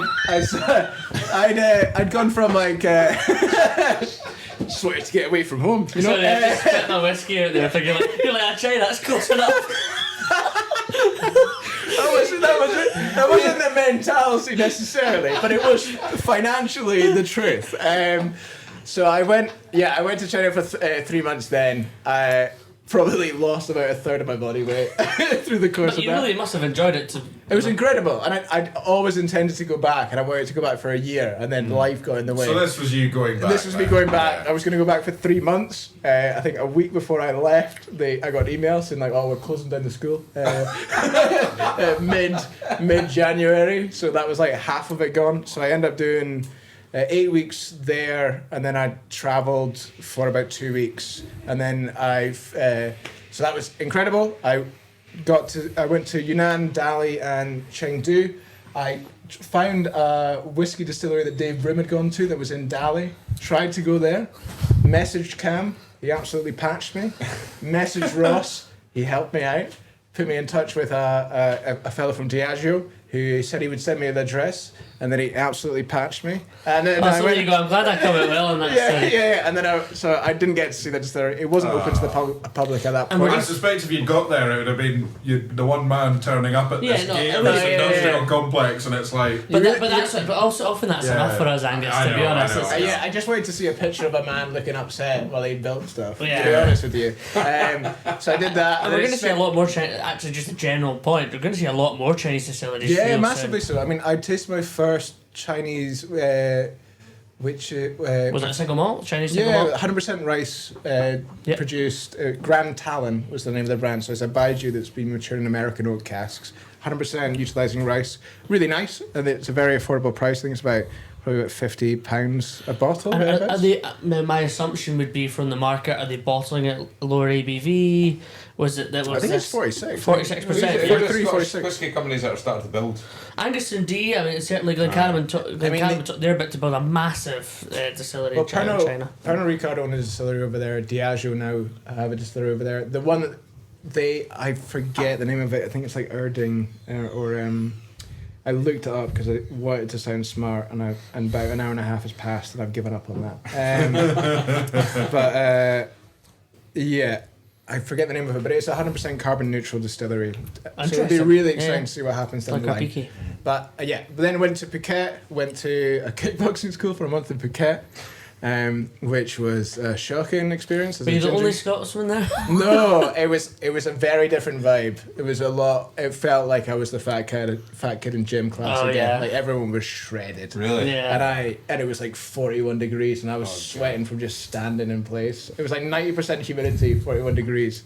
I did a yoga class, and it looked like I'd been swimming for like an hour and a half. I was like so pruny.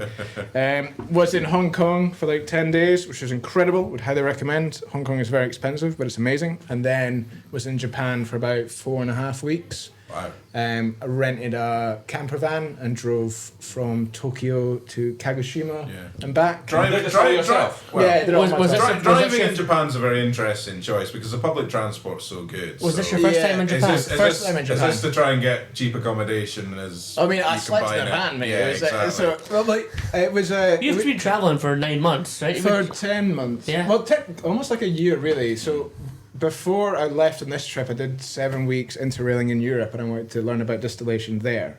And I travelled by train, and I immediately realised I can't get to distilleries by train. Exactly, Yeah. right. So renting the van was really me thinking this is the best way to get to these locations. So I drove. As long as I've got a car park, you can sleep in afterwards. Well, there's a thing called Miki no Ekis in Japan, which are everywhere, and that's like free parking. There's like Right. showers, water services, and most of them have shops, so you can buy local cuisines and these kind of things. So you visited a few distilleries in Japan then? Yeah, so I went to Nakahama, which is a more focused on a brewery established in the 80s. So is this the place where you had one guy show you around? You went to a couple of No. stories and I was like, where is this? So I went to one sake brewery and 4 whiskey distilleries and 2 shochu producers. Wow, that's impressive. So I was really lucky that Tom Bruce Garden, who's a writer mainly focused on wine, he put me in some contacts to speak to. So I went to 2 shochu producers that I arrived and they were like, I don't speak English. And I was like, I don't speak Japanese. And then the entire thing was done through Google Translate. And it was like the best experience of all time. It was just like 2 really excited people asking questions and being and then reading. and then like talking again and then just reading. It was class. So it was like the incredible experience. So I went to Nakahama Distillery wise, I went to Kanosuke, and I went to Mars Tsunuke, and I also was very lucky to get a tour of Chichibu while I was over there as well. Wow. Fantastic, yeah. Which was like a really surprise. I emailed them, didn't get back to me, and then showed up. And Yumi, who's the brand ambassador, global brand ambassador, like walked out and was like, what do you want? And we're like, how can I help you? Which, as a person visiting Japan, really nervous about being rude, assumed that was her being like, what the fuck do you want? And spoke to her for about 5 minutes, and she'd just come back from Scotland, just on a tour of Tormore. Wow. And I talked to her for about 5 minutes, and she was like, well, I've got 20 minutes. And I had like 1,000 questions about Chichibu, and she showed me in, and I was just like, can't believe it. Can't believe it. That's so good. Can't believe it. Because this is a distillery, it's not open to the public. Yeah, she was like, Mizunara washbacks. I was like, can't believe it. Yeah, where's your Oregon pine? Yeah. So like Mizunara washbacks, and got to see that. Got to see the warehouse. And I was Tiny production as well, right? yeah, they're like 50,000 litres a year. Because everybody believes because it's so famous. I mean, Yeah. I'm lucky. I've maybe had 5, 6 Chichibus, actual Chichibus. Yeah. And I've had a lot of Ishiro's Malt, and it's there's overlap there. Yeah. But then I found out they only make 50,000 litres. That's tiny. Tell me what's so special about Chichibu? What's It's incredibly handcrafted. I mean, it's like Springbank level of handcrafted, but probably without the malting site. how old a distillery are we talking here? I think Chichibu started I think like the first release was in 2008, I believe. I'm very nervous about my facts about this because I know, as I say, I arrived and I was like, can't believe it. So numbers wise, I believe they've only done a couple of 10-year-old releases. So it's a Japanese, is a real sort of. So if you Yeah, remember, they always small do a single production. cask for the London Whisky Show, and they always do a single cask for Whiskey Paris Live. They're very generous on like single cast releases, but the man in charge is incredibly focused on quality, and if it doesn't meet the specifications, it's not coming out. Really? And also a phenomenal palate when it comes to blending. Like I think even if you taste the Ichiro's Malt, the white label, The world blend, I thought was fantastic. always incredibly put together. a real like. I was annoyed by how much I liked it.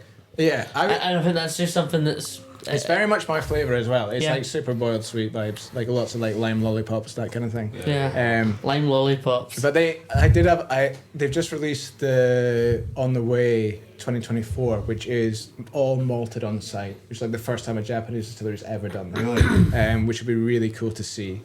They've done some peated variants. I'm not a massive fan of the peated stuff. I think it's quite nice, but I don't think it ticks the box in all the areas that I'm expecting. But a phenomenal palate when it comes to blending. I've had a few single casts and they've always been very fruity, tropical, Yeah, very much wise so. beyond its years. Like just a really interesting liquid. Well, I was lucky enough to taste. So there's a Highlander in Chichibu, which is like sister bar to obviously the Highlander. Really? Yeah. There's a Highlander in Tokyo as well. I went to that one as Yeah, well. yeah. The Chichibu one is insane, like genuinely insane. I was like a kid in the candy shop, but I got to taste Chichibu 2. Right. So there's a whiskey festival in Chichibu in February. If anyone has any links to how to get tickets, please message me. I really, really want to go. But Chichibu 2 did their first release in 2020, this year actually. So I got to taste one of the 3 or 4 cast samples they released. Bustlings they sold at So the this is festival. from the second distillery that they've set so up there. obviously not the same laws as in Scotland. You can have a second distillery with the same name but with a number. Chichibu 2 is their larger production. It's 250,000 litres, It's still not. which is still minute in the grand scheme of things, but doing some really cool stuff as well. Right. That was really cool. And so you visit these amazing distilleries. Sake production's really interesting, but it is a Whiskey Stories podcast. Yeah. But the bars you might have visited in Japan, go and tell us what's different. I remember missing you. You tried a couple of outrageous whiskies, and I said, Charles, how? First and foremost, you're 6 months into your travels. This looks amazing. Tell me what that was like. And you said, for example, even the size of the pours were different and all sorts. Yeah, so like big component was something that works for me because I'm a massive lightweight. Was they do half pours over there. So a single pour is 30 mils, a half pour is 15 mils, Oh, wow. which is ideal. Yeah. If you go to a proper whiskey bar and you want to try lots of different stuff, how good is that? Well, you look at it and you like. I was trying to. And no shade on the diggers over here. No, It's I don't get me Oh, we're wrong. spoiled here. There's a place for 35 mils. Yeah. And sometimes when you're having 1 or 2, 3, 4 grams, it's not too much a problem. But then you do look at it. We have been doing the indie bottler spotlights, tastings and stuff like that. And when you're putting them together and you're sort of saying, and we've had people say, is it because it's either the Kilderkin or the Athletic Arms that we're doing them in, and of course both are Kevin runs, Kev McGee, who's been on the podcast a couple of times. He his big thing is 35mm measures. Value. Well, last Friday I was at an event at Stark's Park and Graham was behind the bar. How many mils of Ben Romack do you think was in that first pour you gave me? I was working. I reckon it was close to 100. I think for Stark Park's licenses purposes, it was probably 25 mils, wasn't it? It was 25 mils, but the point is, like, I mean 26 and a half. I'm talking on the subject of the Edinburgh Whisky Festival and things like that. It's like, I must admit, smaller when you're trying to taste whiskey at volume in terms of. When I say tasting whiskey at volume, I'm not talking about like let's try and drink as much as we possibly can. What I mean is different styles, different kinds. We tried to be a bit more selective with what we were tasting when we were at Edinburgh Whisky Festival. Absolutely. The order in which you taste it, etc. And also like Fraser Souness actually spoke quite a lot about the process that he was going through, where he kind of went through grains first and then unpeated. And just cask following strength, that and we've had Justine Hazelhurst, we've had quite a few other people on the podcast, even Paul Main talking about, when you go abroad, when you go to whiskey festivals, even down in England, there's a few. It's all kind of 10mm pours. But you get charged. Yeah. So if you go to Germany to a whiskey festival, there'll be a very cheap ticket, and then you're way more selective on what you get because you pay for each trap. So when I've got a budget to spend, and I've got to go and try something. But at the same time, you're probably drinking less whiskey, which means the measures might not be as. I can respect that because then you're very specific about what you're picking. I went to the first whiskey show when it was in Glasgow before we moved to London, and that would be paid per dram. You get a 1 CL pour, sorry. Yeah. And that was phenomenal. It was I tasted some of the first brewers I would ever had in my life. Tasted a couple of Port Ellens, and it was. And you speak to the brand reps as well. People are they're much more expensive. There's people in Scottish whisky festivals, because we're such spoiled arses. They go up and say, "What's your oldest?" And I'll have one of them. The brand reps who come over and say, "Well, this is the range, this is what you got," and they go, "Actually, I think I like the sound of the 18. I'll go for the 18 on your stand." And I think that Corey Reynolds was a good example. He said when he goes to Hungary or whatever, I'm going to Sofia at the end of the month. First ever time going to Bulgaria for their national whisky festival. Nice. And I'm sure it'll be very different to Scottish Whisky Festival. I look forward to seeing how different it is. But I think there's probably more appreciation for the brands and for what they're producing, because this might be their one time they get to try it. And so of course they're going to save up for it. They might travel from all over the country to come and get to it as well. But then on that front then, when you're at a whisky festival and you're paying for it, then surely the logic will be, I mean, do they charge per dram, or do they just give a flat rate for trying? No, they'll charge per dram, but also there will be smaller measures, so you'll be able to try Brewers, Port Ellens, etc. for the first time in your life for a way more affordable rate than you would be able to because you went to the festival. Because that's the thing, I mean, when you actually look at, I mean, we'll let Chuck carry on, but we do have to talk about the Edinburgh Whisky Festival a little bit. So, I mean, when you're looking at these 15ml pours, then when you have actually half pours in Japan, when you go to a pub like the Diggers as well, I mean, you can imagine that from a business point of view, from a concept point of view, I mean, it'd be interesting to know, would you keep people here longer? Because they would sit there and go, I mean, we could I was going to say, we also have to remember Japan is a country that's famed for its all-you-can-drink drinks packages as well. But I think it's so, Ross, like Angus, we've sat here before, and you look at the whisky list that Kev's got, and as I say, over 800 open bottles.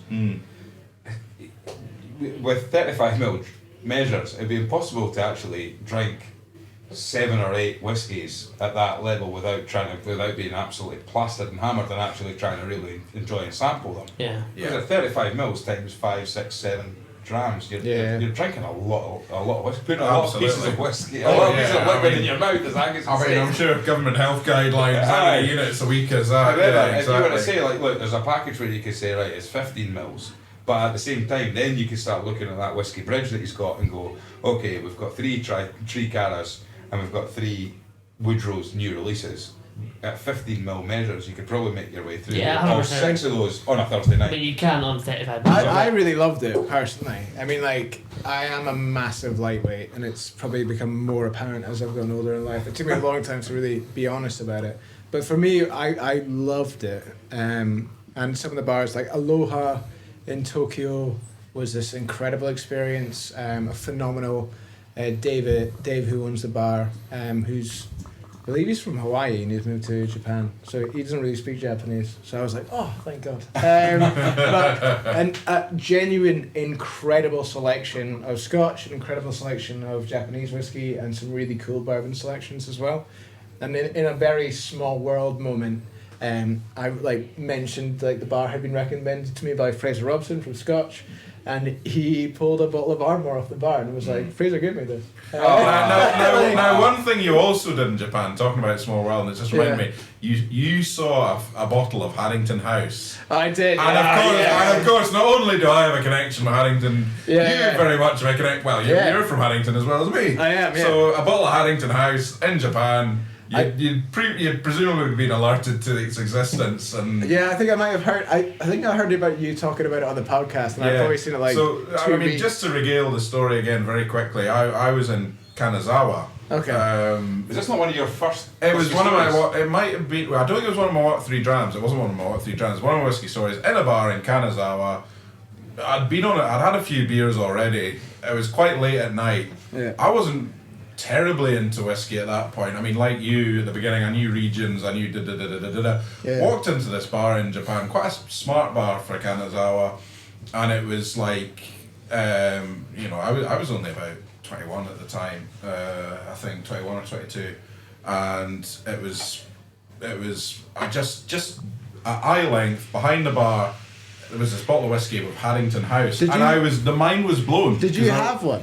I did. What is? Because I didn't. But I have no drink recollection of what it tasted Ah, like. God damn Because it, okay. again, this is. I was 22, and it was. Yeah. And I said, "Oh, can I have a bottle of Harrington House?" And luckily, the guy did speak a bit of English, and he didn't really know much about Scotch. I mean, they probably had. I think they had things like Highland Park, Glenfiddich, let's say. And I drew him a map on a post-it note and was putting the distilleries. I would say I drew a map of Scotland. Crudely drew a map of Scotland on a napkin. Was saying, "Oh, this island is that Highland Park is here, and here Glenfiddich is here," and and he was going, "Oh wow, this is amazing." And here's Haddington. You might have thought And this is Haddington. I am from Haddington. Yeah, One of the things sort of that stuff. I like in the group chat from Scotch, the OGs from Scotch, was I kept on posting like pictures of bottles of teachers because Fraser's like massively into teachers, and I like show up and I was like, oh my god, I found a 35cl teacher, and then the next to be like, oh, I found a 70cl teacher. It's like a litre bottle of teacher. 1.5 litre bottle of teachers, and then I think I found like a 3.75 like humongous just plastic container. I think we're like, and then every single time Fraser would be like, how much? and I posted like yen, and then do like the translation. He was like, what a country, man. And so one thing that is becoming, as far as I'm aware, much more popular in Japan is independent bottling. Yeah, so some incredible independent bottlers. And so if you're going to these specialist whiskey bars, the one I think of Hideo Yamaoka, he has Whiskey Mew. So Japanese, Which- so the independent bottlers bottling Japanese whiskey. No. Scottish whiskey bottled in Japan by Japanese independent bottlers. Some really, really cool stuff. And are they now let So me there's a guy here, so a good introduction, there's a guy called Hideo Yamaoka, very famous whiskey collector. It was written that he had 2 apartments in downtown Tokyo, one for him and his wife and his cats, and one for his whiskey. And then that's what he told the wife and the cat. since then he started doing releases with Thompson Bros, etc, etc. Right. So releases in Scotland, releases in Japan. He's done loads of different things. Unique Japanese whiskies, unique Scottish whiskies with different. He was a director or kind of a curator in different anime Is this series the and guy such as well. who's been? You wouldn't. I don't think this guy would be that well known. But the Thompson brothers have just brought out. Whiskey The would Thompson be- brothers have. Kanasuke. Yeah. So the Thompson Brothers have done loads of stuff. With, But they've just Hideo. released a new release with the art on the. Perhaps they've done quite a few releases with him, but it's one of those things that now you're seeing distilleries like Glentalkers, which very few people in Scotland have tried, is now getting bottled exclusively for the Japanese market. Yeah, it's interesting to see what's like really big in Japan. I remember being in like one Was of there the. consistencies that you found? I mean, Ben Nevis, humongous, Yeah. and particularly from 95 to 97, 96, and it's 95, 96, 97. Everybody's going mad for that. I remember being in like I forget the name of the exact brand, but they do independent bottlings and they put like chess pieces on the back label. They had that is a Ben Nevis. Yeah. Sorry. Sorry. But they did I remember being in there and there was a 25-year-old Balblair in the reduced to clear section. I was like, and I was like, I feel sick. I had a panic moment. I was driving the country and I'd googled like storing whiskey in Japan, and Google was like, it's easy, just get a locker, and I was like, sold. So I had accrued 10 bottles of whiskey, and my brother was coming over like 2 months later. He doesn't drink, so I knew it was going to be safe, and he was going to fly them back to Scotland for me. Wow. It got to Japan, went to the storage container place, said I'm here to rent a locker for like 2 months, and they're like, no problem. Can we see your Tokyo ID card? And I was like, I don't have that. And they were like, okay, well, please leave. And then I spent about a week in Tokyo trying to figure it out. Managed to get a friend of a friend of a friend who had an office in Japan, who they hadn't spoken to in 10 years, and she was happy to hold on to it for me. So I did make it back here, fortunately. But I couldn't buy the Balblair 25. But I mean, in terms of, so when you're talking about like independent bottlers bottling Scotch whiskey over in Japan, are they taking the liquid as bulk over to Japan and bottling it in Japan? They can't do No, that. because it has to be bottled. It has That's what I was going to say. So what they're doing is It'll be transferred into like plastic containers or glass containers and then shipped over there and then filled and bottled. It would just be like if you were Dornoch Thompson Bros and you were bottling something for London. it has to be bottled. Like it has to come out of the cask in Scotland, but you could just send it there. But yeah, there is some incredible ones. Like Rudder was the one that really stood out to me. They did some incredible bottlings. I got to go to their place. Whisky Mew, obviously phenomenal. If you're an anime manga nerd, they're great. They do tons of labelings with that kind of stuff as well. But there is like a massive array of stuff and doing very high quality, quite unique stuff. And before we move on from your journey around Japan, Mars is something you mentioned that you visited Mars. Yeah. So for listeners, Graham's looking at me. I've had 3 drops. Not the planet. I'm fairly tired and I've got a little bit of Graham's looking at me kind of funny. Mars is actually a massive, in terms of growing in popularity, distillery in Japan, right? Yeah. And you visited, and so how was that? Yeah, it was great. So I went to Mars Sanuke. There's 2 distilleries. So Charles, under their for brand. the audio listeners, Chuck has just produced a bottle. So I brought the Mars Sanuke 2024 edition. I'm not actually tasted this, so Oh, cool. we'll all try it for the first Thanks for time. bringing us a dram. That's cool. And this is about 60% sherry, 40% bourbon. I mainly brought this because I thought Graham would like it. And then I've got the other hand. The sherry tart. Exactly, the other selection. Is it peated? It's not peated at all. that means you only pretend. It won't be pretending to like it, and that's it. You can look like you're struggling though, that's fine. Is that a litre bottle as well? It's a big bottle. No, it's a 70 Oh, is it? Okay, it's just designed that way. And it's all in Japanese. Is this a distillery like? It's a yearly release they're doing at the moment. So I think Mars Sanuke, I was trying to Google numbers and stuff. I do have to say, going to do distillery tours in Japan, everything is in Japanese. Yeah. So my information on it is not as rock solid as I'd like it to be. But I believe Sanuke started up in 2016 or 2015. The family made shoju for like hundreds of years. They were the biggest shoju producer and were quite heavily bombed during World War II. So the whole distillery had to get rebuilt. So it's a really modern, quite ugly looking location down there. Made in Kanasuke, so South Japan, so much warmer climate. So you've got interesting. a much. They've also the company themselves have also got another maturation house, an island south of mainland Japan, which has like a really high humidity. Can I crack this open? Yeah, feel free, man. So really, really cool relocation. But it was great to go to. It was more, you kind of, as someone traveling internationally and going to whiskey distilleries, you forget how polished whiskey distillery tours are in Scotland. So it We've was got our scripts, etc. yeah. I mean, Kanasuke was probably the most like polished tour I went onto, which is 10% owned by Diageo, so that kind of makes sense a little bit more. Shortcut. Alright, sure. Is that what your current wife calls it? Yeah, very good. It's funny the things you notice. That's what she said. So this is Mars. How do you pronounce it again? Sorry, Charles? Sanuke. And it's bottled at 50%. Yeah. So I mean, it is. The stock's aging as time goes on. They will be Shinjuku. The other distillery they have. I'm gonna have to Google the name because I didn't go see them, but they're like mainland Japan. The tiny bit. Share it with the ginger boy. But the other distillery established in like 1985 and then was mothballed in 92 and didn't reopen until 2011. And there's quite a lot of that in Japanese whiskey, isn't there? There's a lot of closing and opening, closing and opening. Yeah. For people that don't know. There's a massive amount of distilleries in Japan, but they all seem to be very slow to up production scales. I think Chichibu are now taking that risk with the second distillery, but I probably went to about 9 distilleries when I was over there. Cheers, Chuck. So, Cheers, thank you very much. Thanks Thanks for for bringing us having another me. from Japan. That's really Come cool. by. Kampai. It should be pointed that Sanuke does peat. They do unpeated stock. They do a 3.5 ppm, a 25 ppm, and a 50 ppm. So they do a full range of stuff.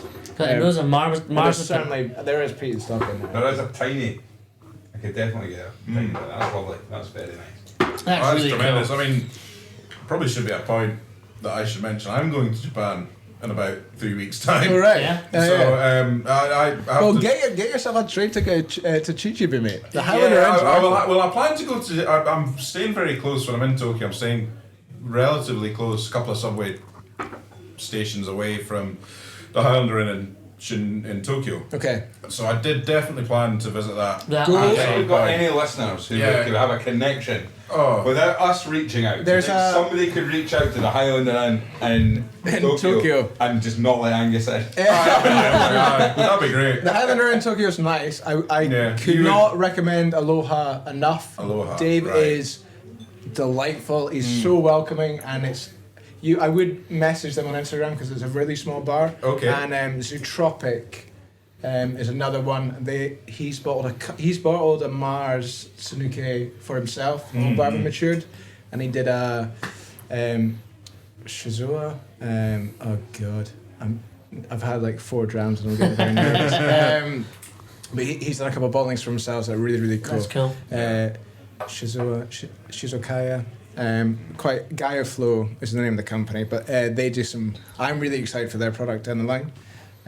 But there is some really, really good distilleries over there. Yeah. Well, I'm just to mention it. I'm booked in to go on a tour of the Fujikatenma distillery. Nice. It was these kind of more established distilleries that I visited, and going to Miyagiko as well. Nice. Awesome. That's Right. cool.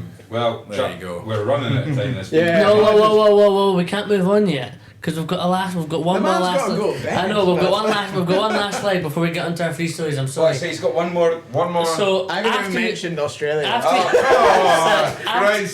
you finish Cameron your is tour- great. Big Cameron is going to be that, right? This is. Well, listen, it might be the only thing that beats him because he was longest. So once you finish Japan, you actually end up going to Melbourne. Yeah, so the bulk of my trip was actually in Melbourne. So I was in Melbourne from May until last week. And that was where I was based for a good chunk of it. So I did bring a bunch of stuff to taste. I realised that this has gone on very long. And this man has a baby. Is it? So, If there's whiskey, the baby can wait. but, Social services are my family. so they landed in Melbourne.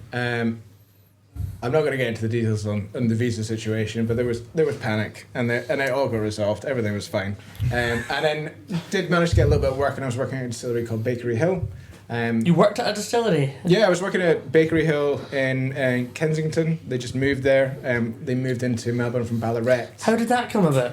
I was desperate for work, and I'm Scottish. What are you doing there?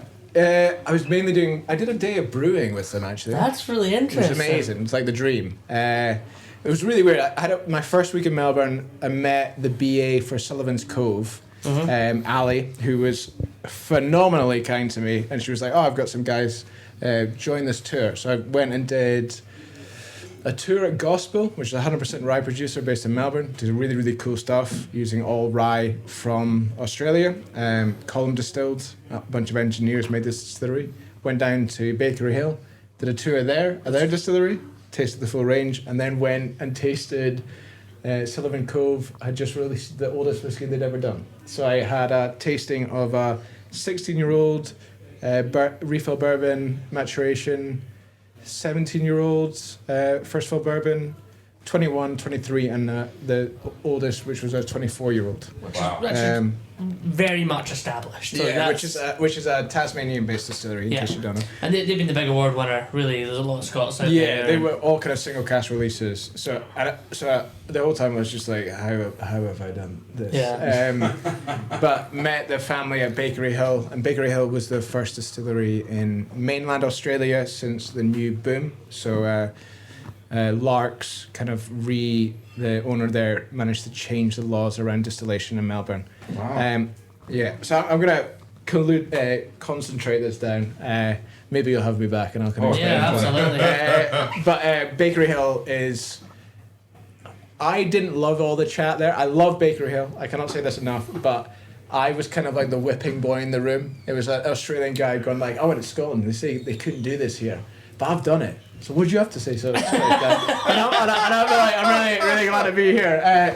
So he'd gone over to Scotland, and I think in the 90s it was very much like it's the water. Yeah. Filtered, the romance. filtered through the heather, all that patter. Clark Gable. And David Baker, who set up the distillery, is a chemistry teacher, and he's just like, that's a load of shite. Aye. And he's gone back to Melbourne and he's made this phenomenal product. Like really delicious stuff. I brought some of it with me. Ah, wow. So this is a distillery you worked at. How did I not know you worked at a distillery? Because you wouldn't contact people back home. You were contacting me all the time.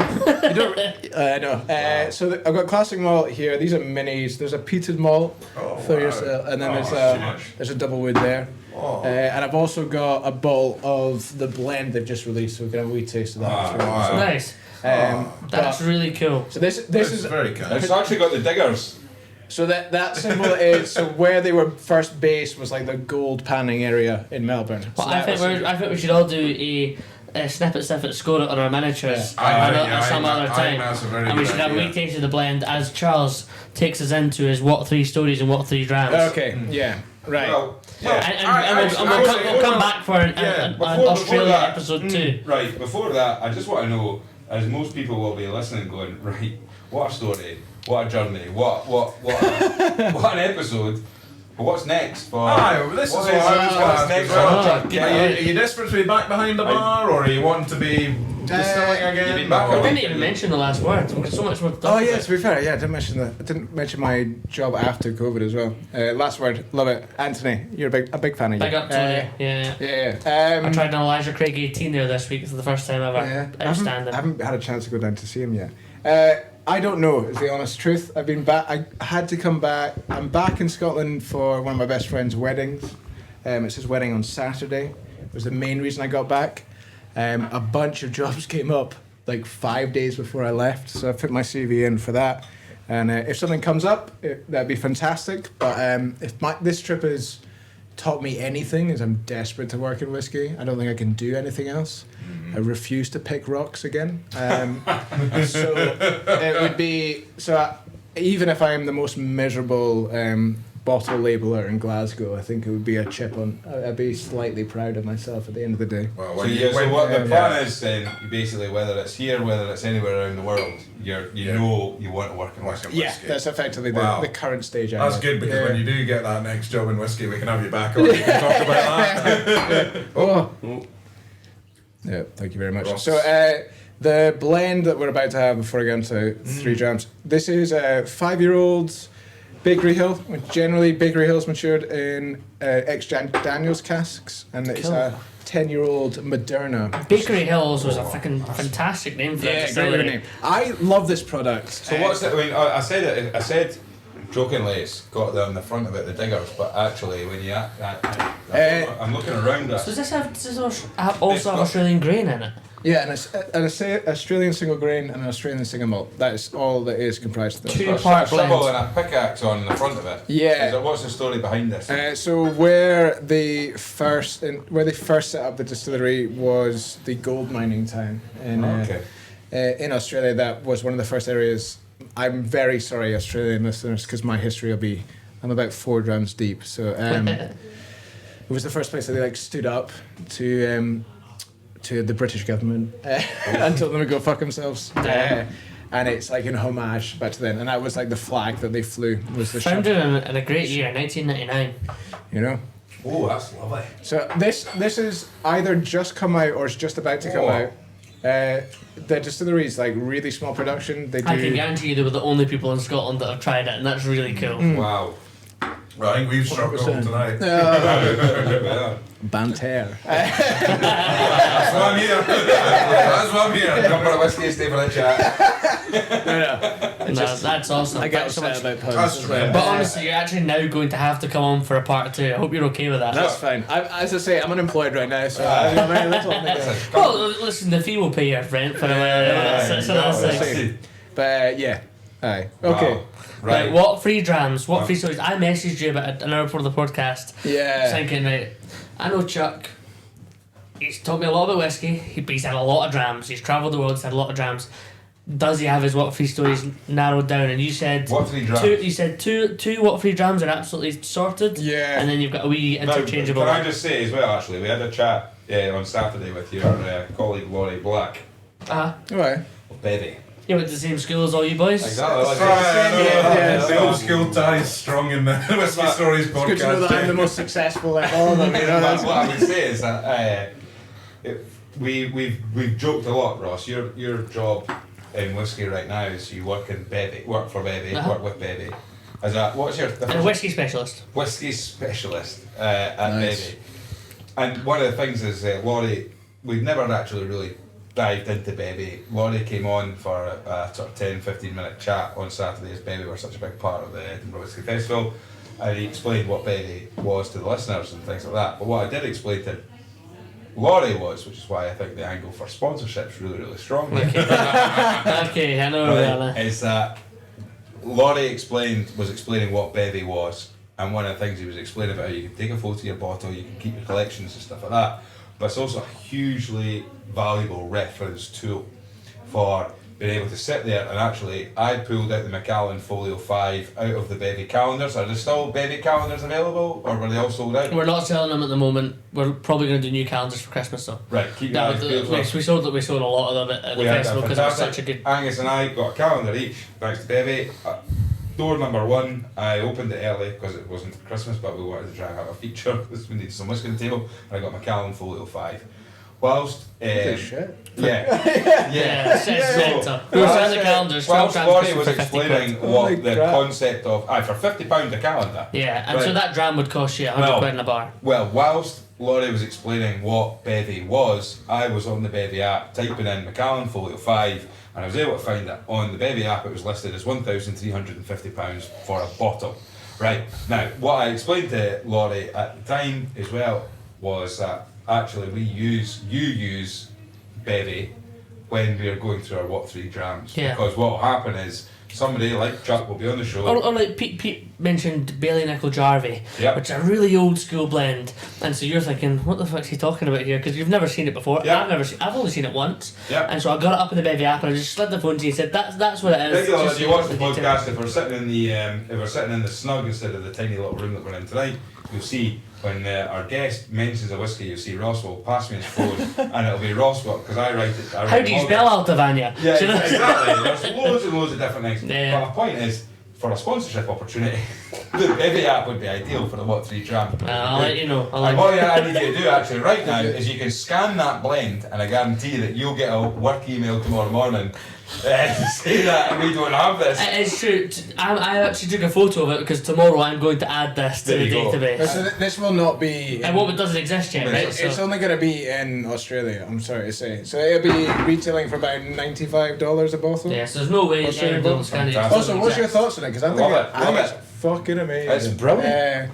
So Smooth. I mean, what does it say on the front of the label? What's it? Give us a Well, tasting note, Chuck. if I was going to be critical, I would say that it says extra smooth whiskey, which Charles and I would have slated. previously. honestly, I love the label. But honestly, it's so old it's school. such a pretty bottle. And again, found in 1999. What a year! The year the world changed. Frost Bar was born. We're going to get And it's one. a really nice blend, isn't it? Wanky tasting note would be confectionery peanut butter and desiccated coconut. You annoyed me there. I get the peanut butter. I think that's a consistency throughout Bakery Hill, which I Yeah. massively. I get the peanut, and now all I can think about is peanut butter cookies or something Look, like mate, that. I've done this for a couple of years now. Yeah, you know what you're doing. Right. What 3 drams? Let's go. Okay, so the first one would have been probably one of my first trips with Scotch. Went up to Speyside with Cam and Kirill, who was working for the bar at the time. We did a whiskey festival up there and got invited to G&M to see their storage warehouse. And I had a 8-year-old Glenlivet, but distilled in the 1950s.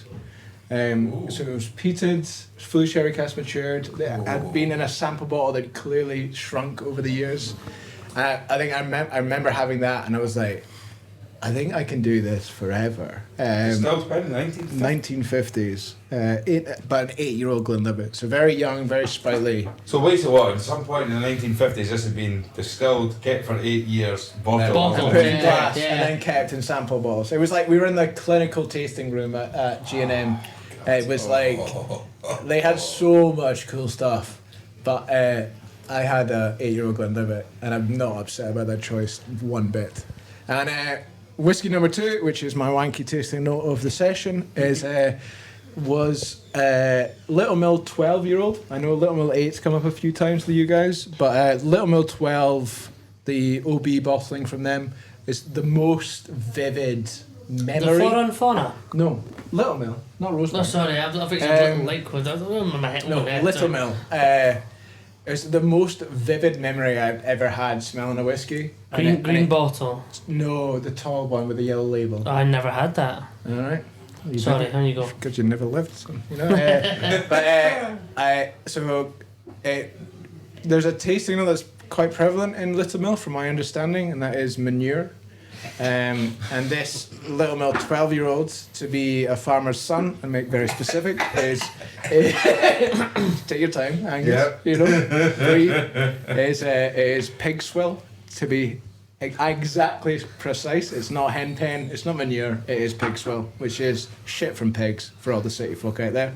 And it took me to like a very specific moment when I was like 8 or 9 years old in the car with my parents and my siblings driving past this field to see some family friends in Garfield. It was a like shockingly vivid memory, like to the point that I was like, I can't believe That's I remember Raven that. having a vision. You're drinking that. Yeah, but it's very like straw and slightly pig swill vibes. Not enough to make you feel upset, but enough to be like tasty. Enough to know you're in the countryside. country. That's a great story. Yeah, so that Little Mill tall bottle. Little Mill. Little Mill 12-year-olds. I bought a couple of Pig swill. Pig swill. Agricultural. 100% pig swill, and I will fight anyone on that. Yeah. And then the last one that has like changed like 25 times. I feel like I have to put 1991 Gordon MacPhail Glentalkers. Really? Oh, because you are Mr. Glentalkers, Yeah, right? but, you know, I am the premier collector of Glentalkers in Scotland. far as I'm concerned. Are you? So, Wait, Have we got an official? Have we got an official? How many bottles of Glentalkers do you have? I think, yeah, that's the ball. You said about, was it 20 or 30? I think I've got about 20. I mean, I'm sure there's people out there I with was more. going to say, if But anybody has more But bottles of to Glentalkers. annoy Fraser and Cam, I think I bought one bottle, and I was like, I'm the biggest collector of Glentalkers. and they were livid, and it's 1991 Connoisseur's Choice, was it? No, GM? Aye. no, not the Connoisseur's Choice, the core labelling release. Oh, it's distillery labelling. Distilled in 1991. But Wow. yeah, so, alright, I think that's about it. Thanks so much for having me. I'm sorry. Chuck, wow. Shock, it's been a pleasure. That has been an Yeah. absolute epic episode. Well, honestly, I cried. I'm exhausted. We've had everything from. Just absolutely. It is so And we didn't sweaty even in this scratch room the right surface. now. Oh, well, the thing I've had in my mind for about the last half hour is when you're doing your yoga in Thailand. And I know, yeah. I'm experiencing it right Yeah, now. Chuck, honestly, I can't thank you much. For people who are listening to this, I know we say this to people who work in the industry and what have you, but how can people keep up to date with what you're getting up to? I mean, I guess get in contact with Cam at Scotch is probably the best way to do it.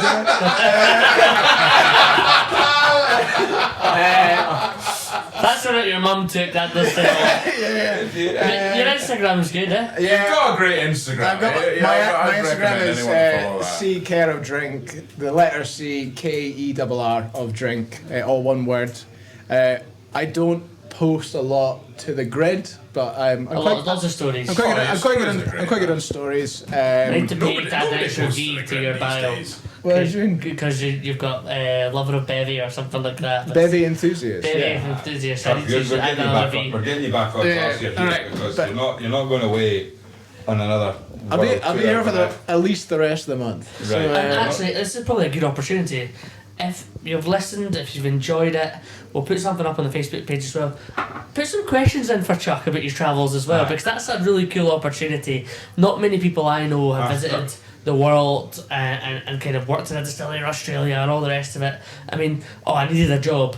You had a really fucking cool job to pick up in Melbourne. Well, I and work- also we already spoke about Fergus and all the rest and all the stuff we can Oh, do in God. Australia, so I haven't even talked about my luggage getting back. we can't wait. So, make sure Nothing to declare. that's it. Right, Chuck, honestly, absolutely tremendous to hear all these fantastic stories. Thanks Thank so you much for having me, coming. man. No, thank you so much for the drams. Great. Really I have cool. to say, Ross, you mentioned about people asking questions and things like that. we were at the Edinburgh Whisky Festival on Saturday. We had a great time. We were last minute co-ops. We exhibited there. We are fast approaching the 1 year mark for the Whisky Stories podcast. It's been an incredible time, and thank you so much to everybody who's liked us, followed us, listened to us, all that kind of stuff. We're pushing 10,000 downloads in a year, which is fantastic for what we've been able to achieve. The fact that it's just Angus and I talking utter nonsense and you being here to sort of correct us. But for everybody who's been on the podcast already, but when you go to something like the Edinburgh Whisky Festival and genuinely, the amount of people that came up and kind of said like, "Oh, we'll listen to the podcast. It's great to hear from you, and it's nice to meet you." All that kind of, and that's just Charlie McLean. It was fantastic. There's so many people that are keen listeners, and so many people that who are actually exhibitors there have got in touch and said came and spoke to us and said we'd love to come on the podcast. So we've got loads and loads of things to come. Keep in touch. Keep up to date with what we're doing. There is a hell of a lot of editing to do for that Edinburgh Whisky Festival episode. I'm going to try and drip out as much content as possible. You can find us on YouTube. We've got every single episode since episode 8 or 9 we have recorded and is available on our YouTube channel. Get on the YouTube channel and give them a watch. I'm going to be sticking quite a lot of different content up there from Saturday because it would just be too much to put out as one long episode and things like that. So I'm going to say the Instagram content's also fantastic. The Instagram account is actually going to overtake my personal account very soon. There we go, Ross. You can see I'm quite bothered by it. So if you follow the podcast on Instagram but you don't follow me, have a fucking word. But honestly, the content's been great. Leave us 5-star. If you don't leave us 5-star, don't leave us anything. And thanks for listening. Honestly, thank you so much for everybody who listens. And engagement is really, really important as well. Thanks for everyone. Get on the Whisky Stories Facebook group. Weekend Dram Roll Call. We had a great conversation on Friday morning where I asked what's the best value pound for pound of a supermarket dram. We'll ask the ginger boy. We'll ask Chuck. We've got the ginger boy. Hello. He's here. You've been holding the mic for an hour and a half. You're the first time you've ever been the podcast producer. I've loved it. You loved it. There you go. Dreams come true. We had a question this weekend, which was what is the best value jam you can buy in a supermarket? And Dougie was quite funny because obviously he sells stuff from Roma Whisky. He said you can buy whiskey in the supermarket. My answer, I thought would be quite unpopular, but I think it was strangely popular, which was Eagle Rare 10, which I was going the American route. How can you argue against it for 25 quid or whatever it was? 25 quid? It's on a deal. When it's on a deal, that's how much I get for Tesco. But you've given the opportunity to talk and you've been completely packed by Ross. So what would be your supermarket deal? Well, coming from a 4-year Morrison's veteran, as of about 6 months ago, I think Smokehead is the one to go to. It's a great shout. I thought you were going to say Deanston, Kentucky. No. Smokehead, it flew off the shelf. My dad would usually buy an entire box at a time. Oh, really? Yeah. Good for your dad. Nah, maybe not. Must be nice. Is it let me tell you about his dad, right? He was getting his staff discount, probably family discount on top, and he was probably waiting until it was on special offer. Bear in mind that you've been working at the whisky shop for how long now? About 6 months. And how long has your dad been in yet to buy a dram? He came in for the first time last week. There we go. What did he buy? What was on offer? 3 bottles. There we go. Don't tell my mum though. Chuck, what's the best bottle you picked up in a supermarket? Mate, I've not even been in the Probably supermarket something like yet. a Japanese whiskey that he was out in a Japanese. Haddington I mean, House. so we went out for drams. My second day back in the country, we went to tasting together, and I said like Glenlivet 12 was my biggest. Honestly, I'm very happy with that choice. To be honest with you, like I revisited during lockdown, and it's, mate, talk about. Green fruit pastels, mate. It's all Thank you so much for listening. It's been a great podcast. Until the next time. Cheers. Well done, lads. Green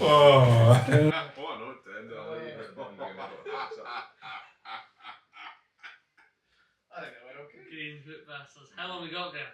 4.5 hours, I think. I think that's 2 hours 9 minutes. Oh, that might not be longer than counts. That's good. Chuck, give me that. That is fucking I actually cried. The laughter in the middle of it. I'm gonna say. These are both fucking phenomenal, by the way. I'm glad you're